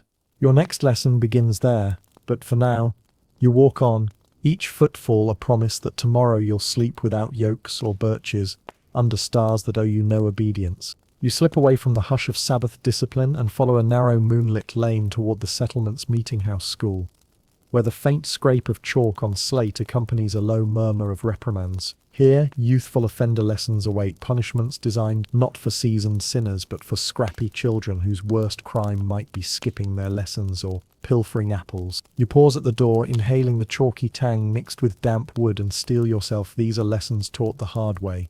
By the early 18th century, colonial educators and magistrates accepted corporal punishment for juveniles as a routine method to enforce order. Rods, birch switch, and even the flogging stool, sometimes reserved for adults, were scaled down for smaller frames, a mainstream fact that shows how discipline blurred the lines between schooling and sanction. Historians still argue whether such early lashings instilled lifelong respect for rules or simply traumatized youth and bred resentment. But tonight, you bear witness to a classroom-turned-tribunal. You slip inside. A dozen children sit on low benches, backs ramrod straight, faces pale in the flicker of a single tallow candle. The schoolmaster, a gaunt man with lantern eyes, stands beside a towering chestnut rod, its slender branches split into thin, snapping switches. The wood smells faintly of sap and old lesson plans. You shiver, recalling the whip's echo on Stephen Hargrove's back, and the birch's sting on Mistress Hale's shoulders. as though every punishment passes its legacy to the next. The small boy up front, Timothy Poole, shifts under the glare, his crime failing to recite the Lord's Prayer by heart, which in colonial pedagogy was akin to missing a sermon.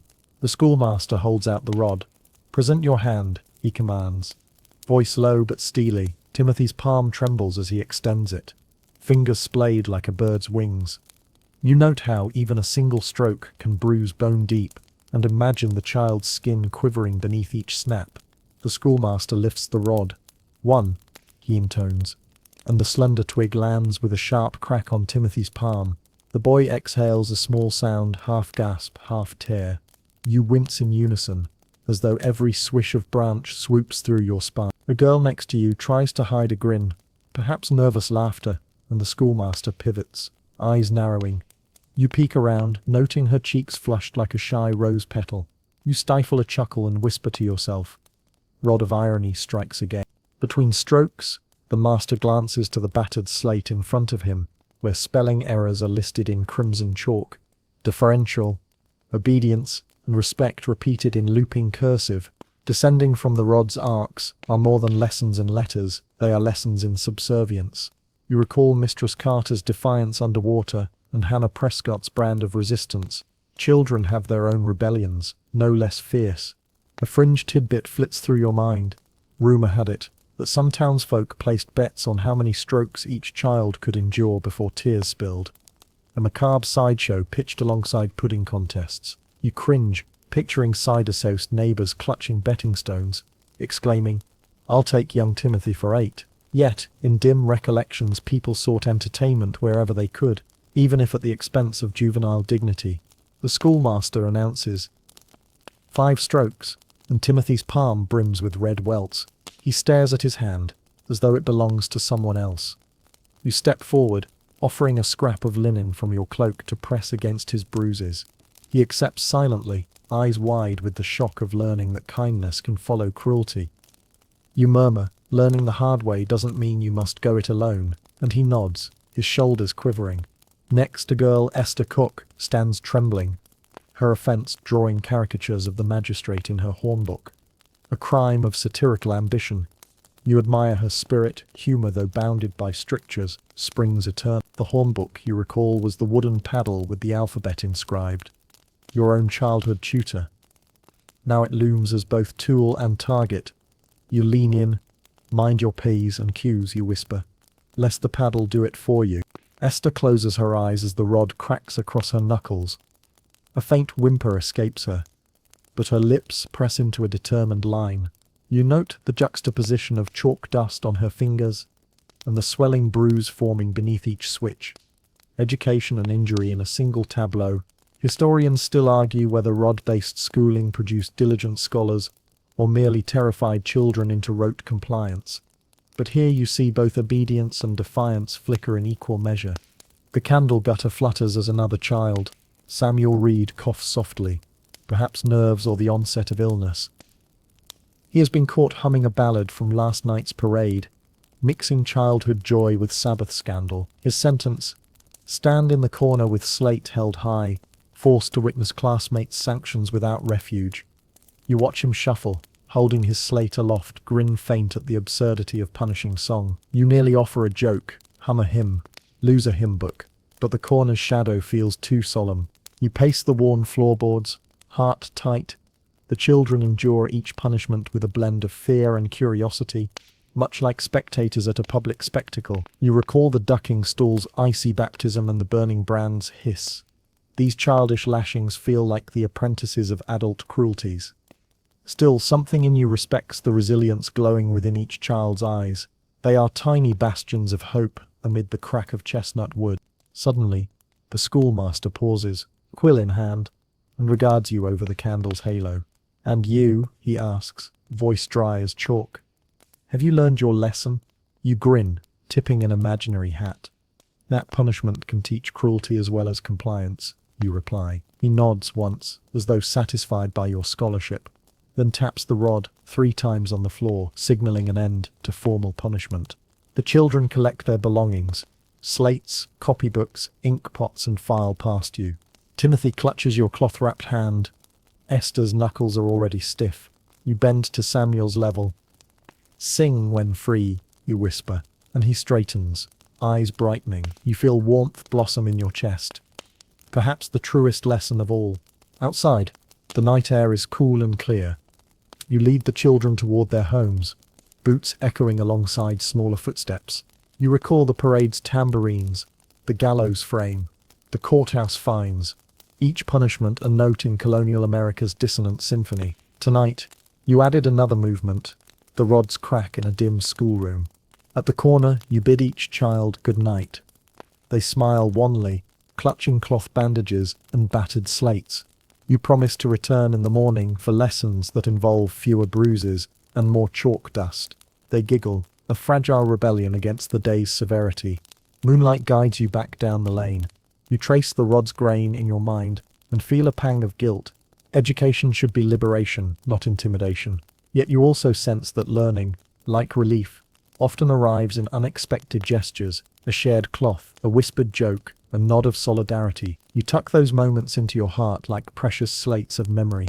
You pause at the door to the next alley, a sliver of lamplight beckoning toward juvenile curiosities, yet to be disciplined.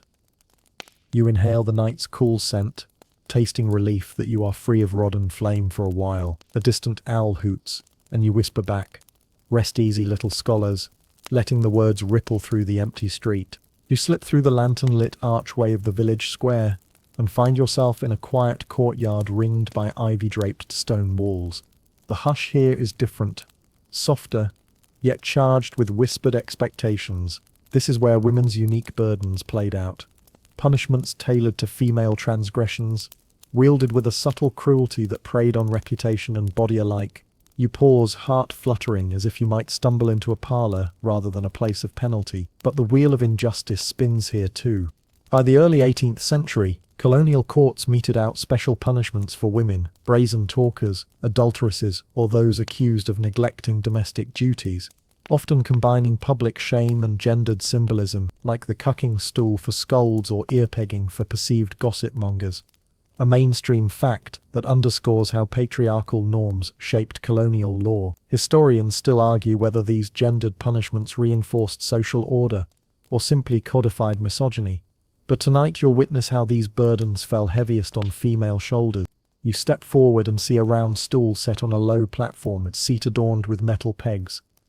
Mistress Hannah Prescott's branded shoulder and Mistress Wells's crimson letter flash in your mind as you approach. This stool isn't for dunking or riding. It's the cucking stool, a device meant to humiliate shrews by seating them atop it while townsfolk lob rotten vegetables. There, a basket of bruised apples, mouldy bread and stale ginger snaps lies ready. You swallow the lump in your throat, picturing Hannah or Abigail perched atop, a living target. A fringe anecdote flares to life. Some pamphlets claimed that mischievous allies once hid fine cheese under the cucking stool, hoping to tempt sympathetic tossers into tossing a wedge instead of a turnip. An act of edible mercy. You wrinkle your nose. The idea of mouldy cheese as charity seems dubious, yet the thought lends a spark of rebellious delight. You step closer and see the first offender, Mistress Rebecca Tuttle, accused of ungodly chatter about the minister's waistcoat. She stands with her chin high, holding her skirts away from the stool's edge. Her crime, recorded in spidery script, promises 5 rounds atop the seat, 5 volleys of public scorn. You recall Esther Cuck's satire in the schoolroom, and Stephen's silent plea at the whipping post. Rebecca's defiance feels kin to theirs. The bailiff gestures to the crowd. "Bring forth the first missile," he bellows. A hush, then a cough. Someone flings a rotten peach that splats against the stool's side. You flinch at the wet smack, then see Rebecca's lips twitch into a wry smile. "I prefer my dialogue ripe," she quips under her breath. And you can't help letting out a soft laugh that bounces off the stone walls. Comedy, you remind yourself, can pierce even the thickest armor of shame. Next, a flurry of flyers, peas, stale ginger snaps, and a single knitted sock whistles through the air. You catch the sock mid-toss, its damp wool smelling faintly of lavender. You glance around. A woman in the 3rd row clutches a sachet of lavender, muttering, "For pinching." You raise an eyebrow. Punishment smells can be medicinal or weaponized. As Rebecca endures 5 rounds, You notice how the stool's pegs dig into her skirts, leaving ringed impressions in fabric. Some say magistrates mandated skirts with hard petticoat lining to protect skin, an early fashion hack to survive shame. But controversy swirls over whether those linings were allowed. Historians still argue whether such allowances softened punishments or merely shifted cruelty to fabric. You tug at your own cloak, grateful for its forgiving folds. When the final item, a rotten egg, splashes at Rebecca's feet, she leans down and scoops it into a waiting tin cup, tilts it toward her lips, and pretends to sip. "Breakfast of champions," she croaks, eliciting a ripple of laughter. You clap softly, impressed by her steel. Humor, after all, turns missiles into memories. You leave the cucking stool behind, picking a soft linen cloth from your pocket to dab at the splat on your sock. A callback to the ducking stool's cold baptism surfaces. This punishment baptizes flesh in derision rather than water. The parallels swirl in your mind like cider vats at harvest. Ahead, beneath a flickering torch, stands a small scaffold bearing lengths of colored ribbon and needles. This is the pin and ribbon pillory, where women found guilty of adultery were forced to stitch a confession into their garments over hours, while villagers assessed their handiwork for sincerity. Mistress Abigail Wells's Scarlet swings in your thoughts here. Threads become both punishment and confession. You approach as Mistress Mary Liddell is guided to the scaffold, her fingers trembling around a ribbon dyed deep indigo. Her crime, improper affection for a neighbor's husband. The magistrate's clerk hands her a needle threaded with brass wire. "Let your stitches speak your remorse," he intones. Mary's lips press together. You suspect her heart races faster than she can sew. A fringe rumor has it that some sharp-witted women stitched hidden messages, tiny curses woven into seams, like "May your sermons bore you blind," visible only upon dissection of fabric. You watch Mary's first stitch, neat, precise, her fingers surprisingly steady. You lean closer, but the pattern is tiny. You can't decipher more than a neat line of X's. Hours stretch. Lanterns sway overhead, casting dancing lines across the stone floor. Children squat nearby, sketching Mary's every move in slates, as though censorship could be caught in chalk. You recall the schoolroom's rod, and think education and penance share the same instruments, often interwoven. At one point, Mary pauses, glances at the villagers' faces, hard, curious, sympathetic, mocking, and you offer her a small nod. She returns it with a flicker of gratitude. You murmur, stitch at your own pace, and feel a pulse of camaraderie. The clerk looks up, frowns, but doesn't interrupt. Perhaps mercy arrives in glances uncounted by law. When Mary completes the confession, a small heart stitched in red at the hem. She stands and steps down. The crowd murmurs approval, then disperses. She gathers her ribbon, tying it around her wrist like a bracelet of penance. You step forward, offering your cloak's hem to tuck around her shoulders. She accepts, pressing the cloth against her index fingers as though closing a wound. "Thank you," she whispers, voice husky. You guide her away, picturing her suspended between shame and resilience, thread by golden thread. Humor flits to mind. "A stitch in time saves dignity," you whisper, and Mary chuckles softly, her first genuine laugh in hours. Across the courtyard, a small pen stands open, a solitary wooden paddle leaning against it. This is the brimstone paddle, used only for sacrilegious mothers who failed to wean infants on time or defied midwives' orders. A punishment mixing maternal control with moral panic. You approach reluctantly, heart-twisting. Mistress Jane Abbott kneels beside it, infant strapped to her chest. Her crime, nursing beyond the prescribed 8 months. A murmur runs through onlookers, some horrified at punishing a mother, others nodding as though discipline breeds character in both child and mother. You swallow hard, imagining Jane's dual burden, protecting her child while protecting herself. She grips the paddle's handle, its surface carved with admonitory verses, "Nurse not beyond the maid's 8 moons." You recall the ear-post pegs and the whip's lashing here. Words carved in wood deliver the threat. Jane sets her jaw, head high, and with a final squeeze on her infant's fingers, she presents her backside. A constable stands ready with the paddle. One strike, sharp but measured, lands with an ominous thud. Jane's infant shields its eyes. You reach forward, lowering your voice. "Strengthen your heart," you murmur. She exhales, nods, and endures 2 more strokes, each echoing on cold cobbles. When the paddle is stowed away, Jane rises, smoothing her skirts and adjusting her babe. You press a hand to her back. "You mother well," you say, meaning both child and self. She smiles, tears glinting, and presses her infant to your shoulder, a trusting gesture that feels like redemption. You step back, heart swollen by compassion. Women here carried punishments designed to wound both flesh and spirit, yet their resilience blazed brighter than any iron or wood. You recall Mistress Carter's waterlogged defiance, Prescott's branded resolve, Wells's lettered perseverance, and now these women who bore burdens unique to their sex. Each step you take pulls threads of cruelty and courage into a tapestry you carry onwards. The courtyard gates creak as you depart, leaving behind the pegs and paddles and ribbons, the tools of a bitter craft softened by women's quiet rebellions. You breathe deep, tasting night air heavy with lavender from a nearby garden, and the lingering scent of cooked cabbage from tavern kitchens. Somewhere ahead, the next spectacle awaits, but for now, you walk on, heart lighter for the solidarity you found in suffering, and the laughter that refused to be silenced. You slip through a twisting lane lit by lantern glow and find yourself before a squat stone building crowned with a crooked chimney belching thin wisps of smoke. Inside, the air hums with nervous energy and the tang of burned herbs. This is where superstitions and witchery take shape, punishment steeped in the supernatural, as much as the judicial. You pause at the threshold hearing whispers of charms and curses as though the walls themselves murmur of hidden trials. Tonight you'll see how fear of the unseen fueled sentences stranger than any iron or wood. By the late 17th century, colonial witchcraft trials had reached fever pitch. Spectral evidence, dunking tests, and inquisitorial questioning, all hallmarks of a community convinced the devil walked among them.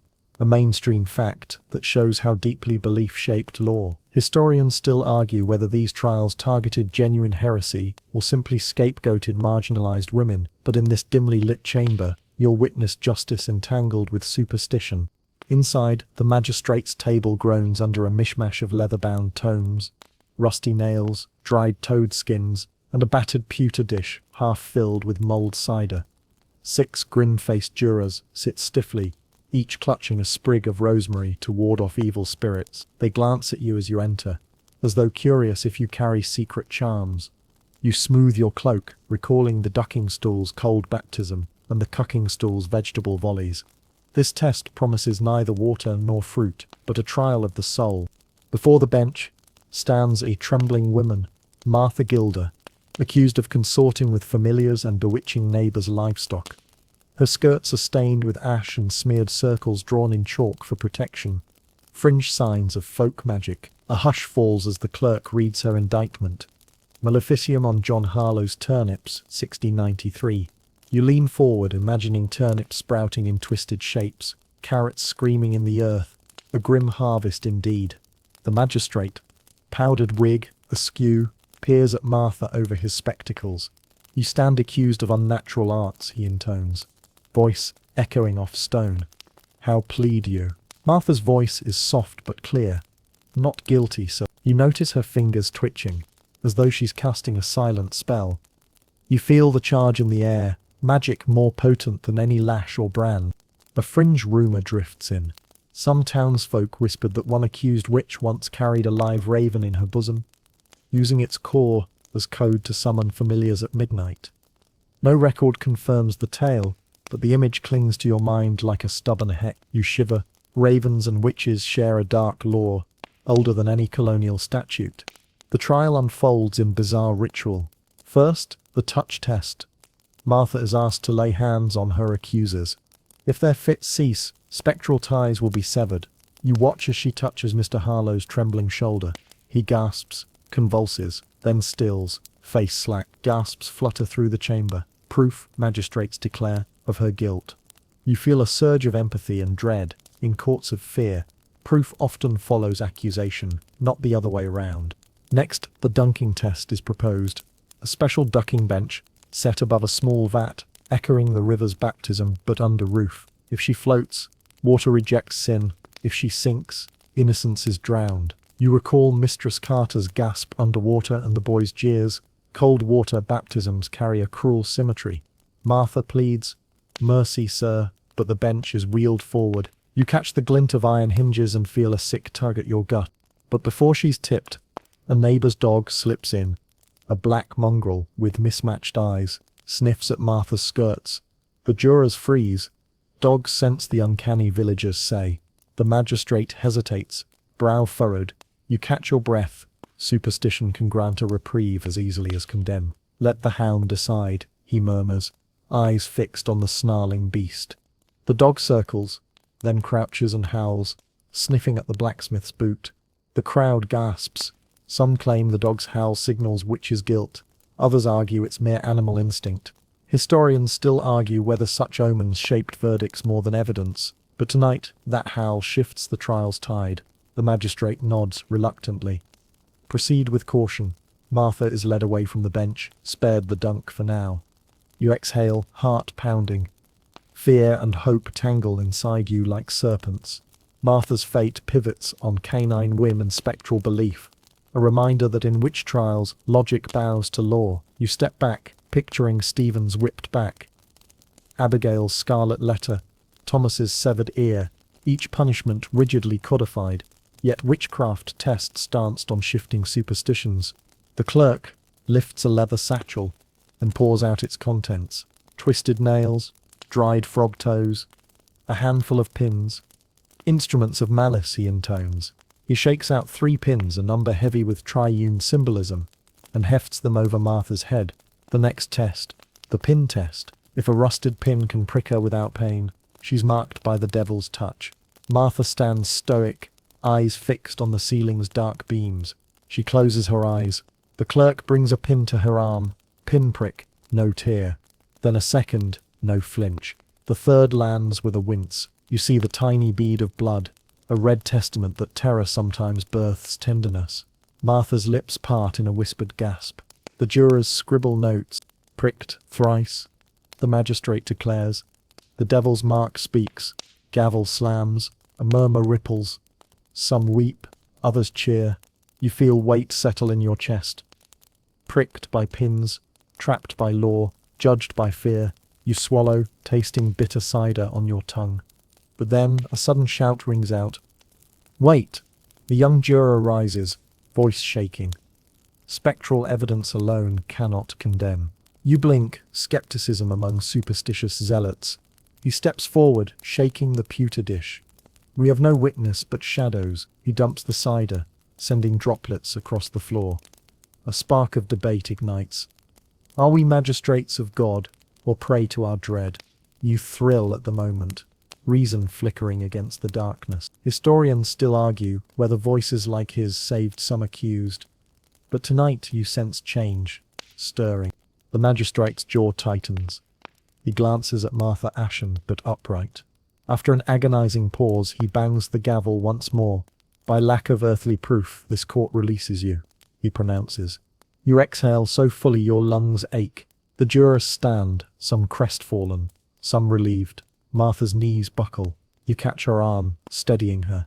A murmur of relief swells as she steps forward, head held high despite the chalk circles still smeared on her skirt. You offer her your cloak. She drapes it around trembling shoulders. "You are free," you whisper. She meets your gaze, eyes bright with gratitude and sorrow. "Thank you," she breathes, voice thick as the cedar beams overhead. Outside, the night wind stirs, carrying embers of incense and the scent of burned rosemary. You pause beneath the chimney's curls of smoke, recalling the ordeal within. Spectral accusations, canine omens, pinpricks, and the juror's brave doubt. You realize that justice here was woven from fear and superstition, yet also unraveled by reason's slender thread. Ahead, the lane leads back to quieter punishments. A courthouse for fines, a schoolhouse for rods, a gallows for echoes of mercy lost. But for tonight, you linger in the smoky hush, heart full of relief and wonder. Martha steps beside you and gathers her skirts. You offer a wry smile. "No turnip sprout, new trouble tonight." She laughs, a sound like wind chimes in autumn. It feels like triumph. You walk on together under lantern glow, footsteps echoing on damp stones. The world beyond waits, stubborn and strange.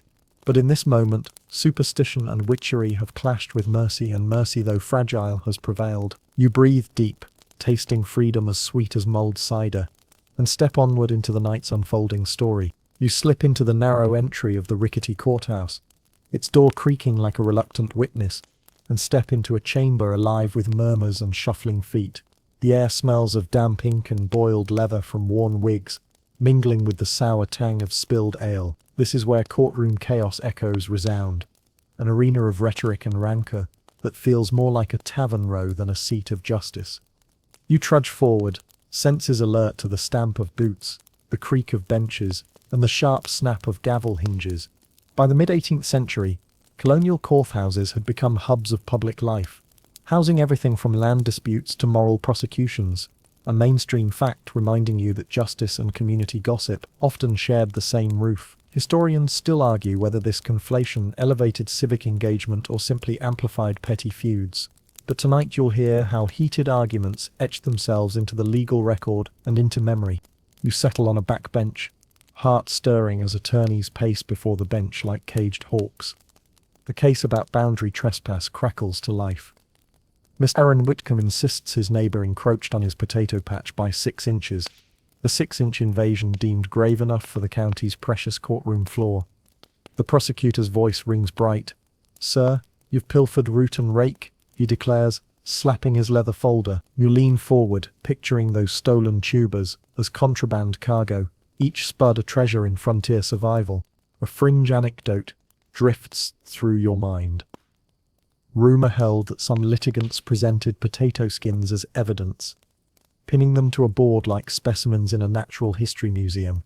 You stifle a chuckle, imagining judges scratching their wigs as they peered at shriveled peels. The notion seems absurd, yet in dim courtroom corners, truth and farce often dance too close for comfort. The judge, a portly man with a wig perched askew, clears his throat. "Order," he booms, though the bang of his gavel sounds more like a polite cough than a thunderclap. He debates whether 6 inches merits a warning or a fine. You sense the entire room holds its breath, as though collective will could tip the scales. A juror scratches notes on a scrap of parchment, his eyes darting like a sparrow surveying grain. Beside you, a farmer's wife mutters, "They'll bicker till the fields freeze." You nod, thinking of the finance sessions you once endured. Money and land can inflame tempers like flint on steel. Yet here, flesh-pressed faces and wooden benches amplify every inflection. You recall the whipping post's echo and the pavilion's hiss of brand punishments carved in flesh. But here, words carve wounds just as deep. From the lectern, a second case erupts. Young Thomas Vale is accused of smuggling dice into church pews, foisting games during sermon. The minister's testimony drips with indignation. "I caught him casting lots beneath the cushion," he intones, wagging a finger like a stern conductor. You imagine dice skittering across oak boards, each roll a spark of defiance. Fringe lore says Vale once rolled an ace against the minister's best hat, costing him collection plate's contents, an anecdote that lived in taverns even when absent from court transcripts. A squabble ignites at the back. The minister's clerk objects that preaching is no place for gambling, while Vale's uncle hisses that souls need reprieve after 2 hours of fire and brimstone. The judge raises a hand, but his charisma leaks away like ale from a cracked cask. "This court shall resume decorum," he sighs, and you wonder if decorum ever truly settled here. In a nearby corner, 2 witnesses argue over a stolen pie. One swears the pastry smelled of cinnamon and guilt. The other insists it was cherry, not apple. You lean in, absorbing the drama. Pies, potatoes, dice, objects of everyday life, turned trophies or torches of contention. Historians still argue whether such petty trials distracted from more pressing crimes, or provided a safety valve for communal tension. But you can feel both justice and pique spiral together. A hush falls as the judge calls a recess. The clerk rattles chains by the prisoner's dock, a hollow jingle that tastes of fear. You glance at the defendant, a wiry man with haunted eyes, hands clasped like prayer beads. He whispers prayers you can barely make out. "Deliver me from spud stealers and pie pilferers." You feel his desperation resonate, a vivid reminder that justice could become farce if it failed to balance mercy with order. You step forward during recess to fetch water from a brass pitcher. The clerk watches you, quill poised. "Be mindful, sir," he warns, voice silky but stern. You nod respectfully and return to your bench, jug dripping on flagstones like a thin lament. Back at the centre, the minister's dice case resumes. Deputy Sheriff Thomas Grover demonstrates the dice's weight with a pair of scales, as though trial by balance could prove moral weight of sin. You notice theatrical flourish. History's quirky stages often relied on such props. A fringe rumour insists Grover once rigged the scales so heavily that he fined his own wife for cooking too many beans. A domestic drama preserved in family law. You smirk. Scale rigging in court seems fitting for this theatre of rules. The prosecutor urges the jury to condemn Vale to 6 strokes of the rod, or pay a fine equivalent to half a bushel of wheat. You shudder, recalling rods in the schoolroom and Birch on the green rod. Fractured bodies beyond these walls felt every crack of authority. Vale's uncle rises, voice trembling with loyalty. He's a boy, not a brigand.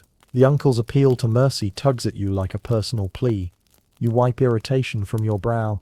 Empathy is a currency in this hall, more valuable than copper or wheat. The judge deliberates aloud, pacing before the bench. Shall youth be chastened or lectured with coin? He wonders, voice echoing. The question hangs like a sermon's final chord. You hold your breath, recalling that fines emptied purses, rods left welts, and words could wound deeper than whips. After an interminable pause, he pronounces 4 strokes and a penny fine.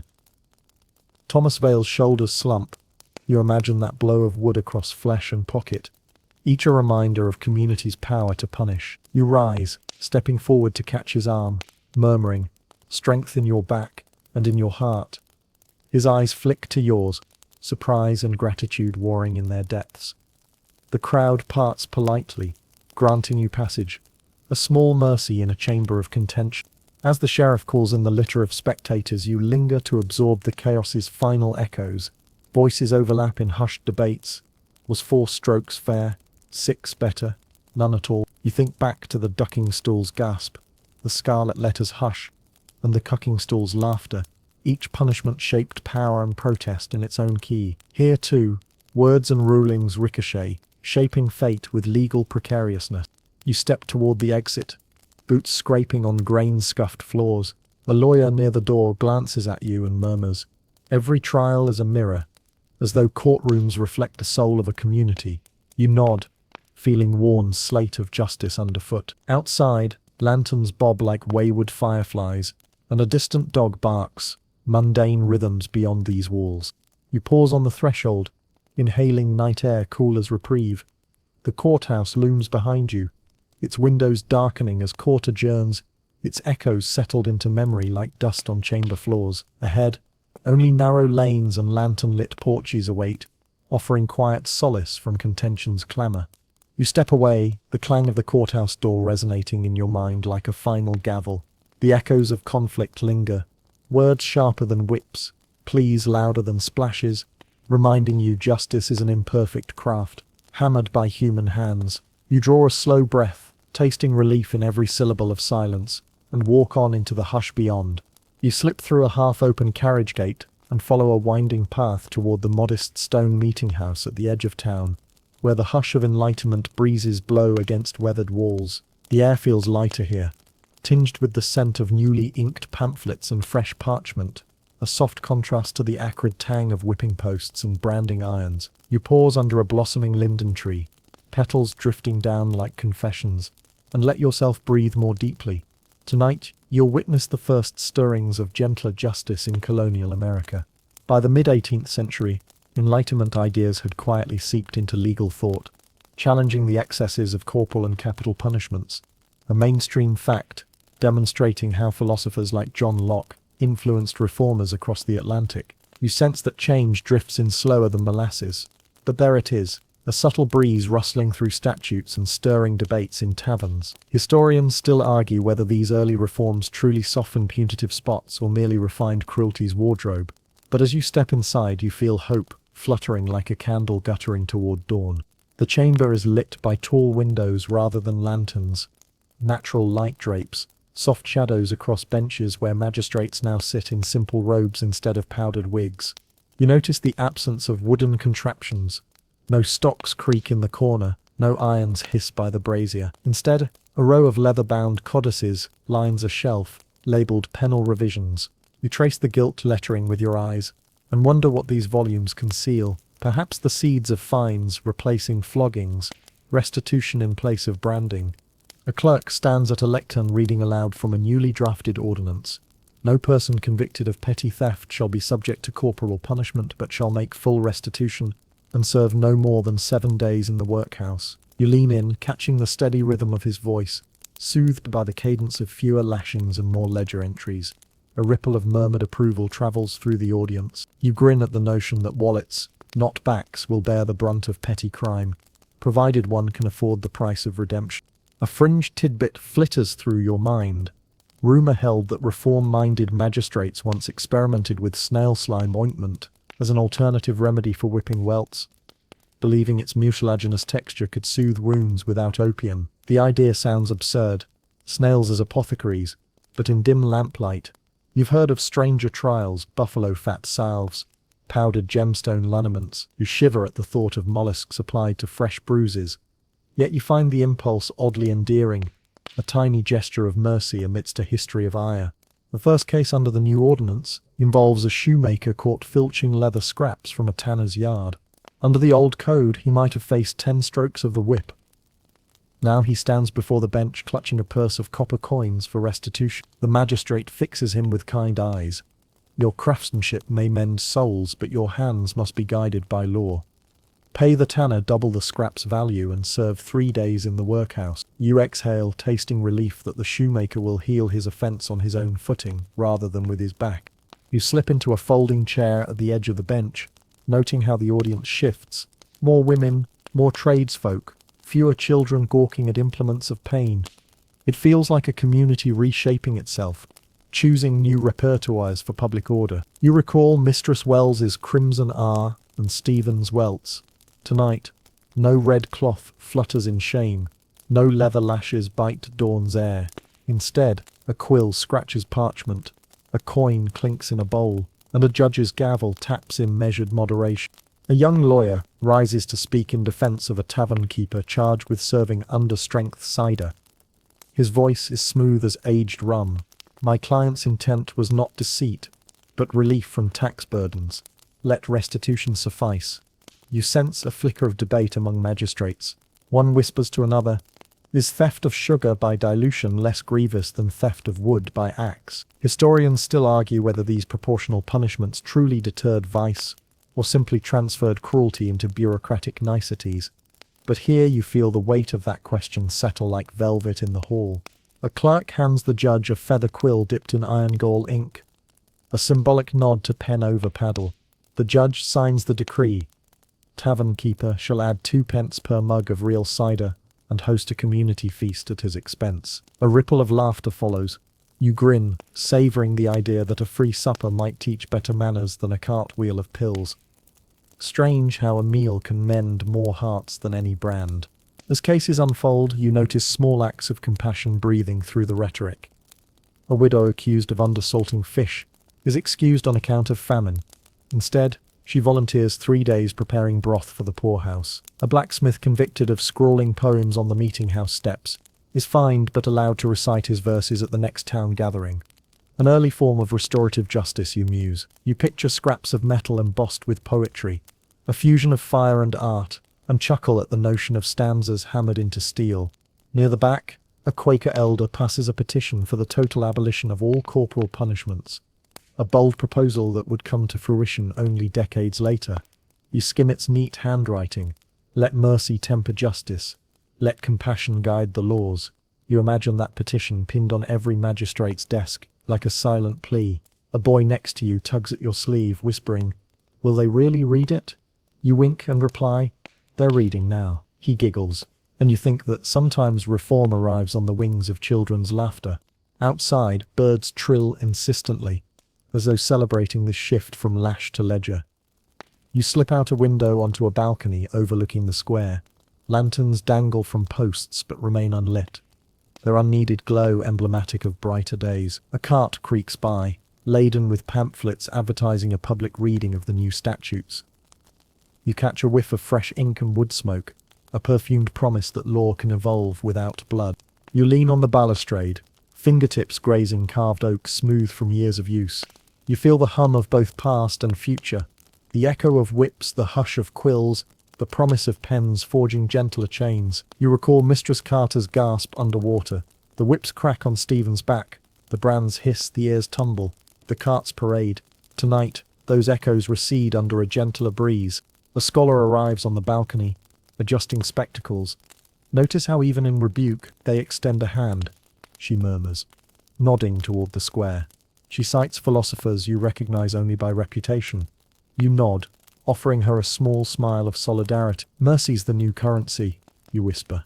She chuckles softly, and you both watch as a schoolboy hands a pamphlet to an old miller, whose face breaks into a grin upon reading its title, Less Blood, More Bread, A New Justice.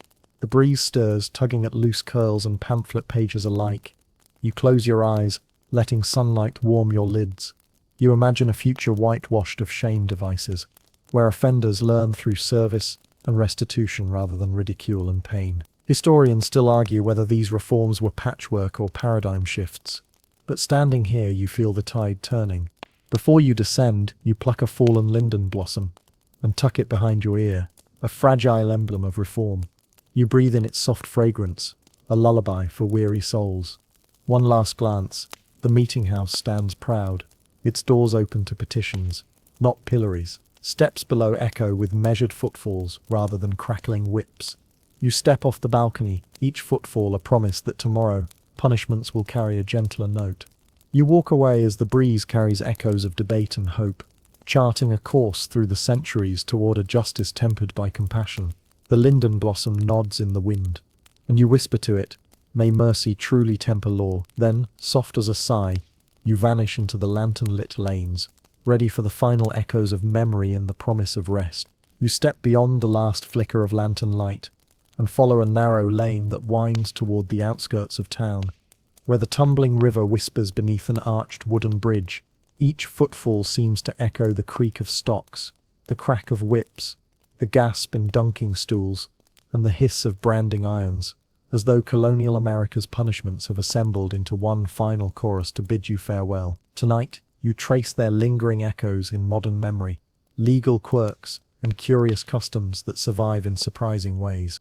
In the early 19th century, many corporal punishments fell out of favor, replaced by fines and imprisonment, a mainstream fact showing how Enlightenment reforms and changing sensibilities phased out public pain. Yet vestiges remain. You recall the stock's wooden embrace. Today, some town squares install decorative mock stocks for tourists to pose in, odd homage to humiliation repackaged as novelty. You wander past one such display outside the visitor center, polished oak gleaming under security cameras rather than hurling tomatoes. You pause, recalling how historians still argue whether stocks reformed offenders or merely entertained the masses, and wonder what modern justice has learned. You touch the smooth beam, it feels as harmless as a park bench. A small plaque reads, "Try the stocks but leave the rotten fruit behind." You can't help smirking at the thought of souvenir tomatoes. A few steps on, you pass a riverfront memorial marking the site of the old ducking stool. A plaque speaks of community justice and the plight of accused scolds. Fringe memory survives too. Local legend insists that if you toss a pebble into the river and whisper your secret fears, the water will carry them away, a playful echo of baptism by dunking. But in lieu of guilt, you crouch, pick up a smooth stone, and toss it. You whisper a worry about tomorrow's to-do list. The pebble arcs into the current, a splash echoes like a release. Ahead you glimpse an iron post that once held the whipping chains, now repurposed as a hitching post for bicycles. Its rings dangle empty, wind-chimed by passing riders. You press your palm against rust-worn iron, imagining leather straps replaced by bike locks. A callback surfaces. Historians still argue whether whipping deterred crime or brutalized communities. Yet today the post holds only helmets, not bodies. You smile at this gentle transformation. You round a low brick wall to find a faded red Scarlet A affixed to a decorative lamppost. The town's cheeky nod to Hawthorne's novel, not to public adultery. Fringe literature suggests locals once staged annual Scarlet letter runs, with participants pinning artificial A's to their shirts to celebrate modern forgiveness. You see a runner approach, foam A in hand, and quip, "Fashion forward, shame backward," as you step aside to let her pass. A little farther you spot a pair of metal ear-shaped sculptures mounted on a wall, a public art installation titled "Hear No More." It commemorates the practice of ear cropping and invites you to listen instead of speak. Children press their ears into the hollow shapes, giggling as voices echo oddly. You lean in, recall Thomas Merrick's missing lobe, and murmur, "Better to hear tales than to lose an ear." You head toward a small museum housed in the old courthouse. Inside, exhibits trace colonial fines to modern parking tickets and municipal penalties. A display shows mismatched socks, fined $1, next to a traffic cone ticketed for crossing double lines. A mainstream note explains that while you no longer pay for silent yawns, you might pay for cell phone use while driving. Historians still argue whether convenience fees are a 21st century revival of petty penalties, but standing there, you feel the curious lineage of civic rulemaking. In the corner you find a glass case, showcasing a replica branding iron inscribed with T for thief. Beside it, a modern T sticker for repeat shoplifters at department stores, an electronic tag rather than iron burn. The museum curator whispers, "Today we brand loyalty cards, not flesh." You grin, acknowledging that branding's mark has shifted from scar to reward. Passing into the next gallery, you see a video installation. Actors reenact the cucking stool, but instead of rotten eggs, actors toss sponges at a mock target. Audience laughter and applause track the display. A fringe comment echoes in the narrator's voiceover. "When shame becomes spectacle, why not make it soft?" You test the nearby sponge cannon, one gentle blast, and you laugh, feeling the absurdity of transformation.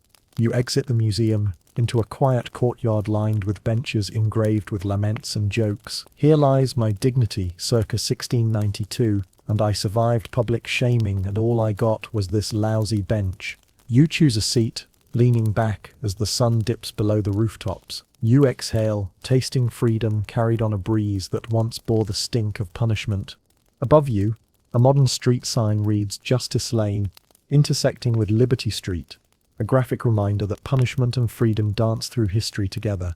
You close your eyes, letting the convergence of past and present settle in your chest. Stocks turned photo props, ducking stools become legends, whips become art, letters become literature, and ears become sculptures. Even the courthouse stands now as a community center, hosting potlucks rather than trials. You rise, adjusting your cloak, and take one last circuit of the square. A group of schoolchildren on a field trip chatter about the weird old punishments, marveling that people once dunked each other for gossip or hung irons for theft. You smile, thinking that perhaps the greatest punishment was ignorance, and education its remedy. As you step onto the wooden bridge, you glance back one final time. The village's spirit flickers in the last light, reflecting on water like pale embers. You whisper a farewell to the ghosts of stocks, pillories, and branding irons, knowing their stories survive not in fear but in memory and reinterpretation. Brandâ, now that your journey through colonial cruelties has reached gentle shores, let your mind slow its rhythm. Imagine the moonlit river's soft murmur, where once water tested guilt, now whispering lullabies. Feel the smooth cobblestones underfoot, no longer bearing the weight of wooden beams or iron bands, but guiding you toward calm. Recall the echo of whipping posts and branding irons, then replace each crack and hiss with the muted rustle of leaves in a summer breeze. Let the memory of stocks and pillories soften into worn oak benches warmed by sun, where travelers rest rather than suffer. Inhale the scent of linden blossoms drifting through evening air, a fragrant reminder that time can bloom all wounds. Think of the women who stitched confessions, and the children who bore slender rods. Then picture them beneath starlit skies, their laughter rising like distant bells. Feel their resilience fill your chest with gentle warmth. Remember the magistrates who once read grim decrees, now pen pamphlets calling for mercy rather than brandishing rods. As you stand on the bridge of memory, watch your whispered worries flow downstream, carried by a current of empathy. Breathe deeply, in freedom, out, remembrance. Let the gentle creak of the wooden planks beneath you become a song of rest. Tonight, you are free of collars, cords, irons, and rods. Rest in soft blankets of time, where history's harsh lessons fade into comforting tales. Close your eyes, and let the river's lullaby carry you across centuries into sleep. Sweet dreams.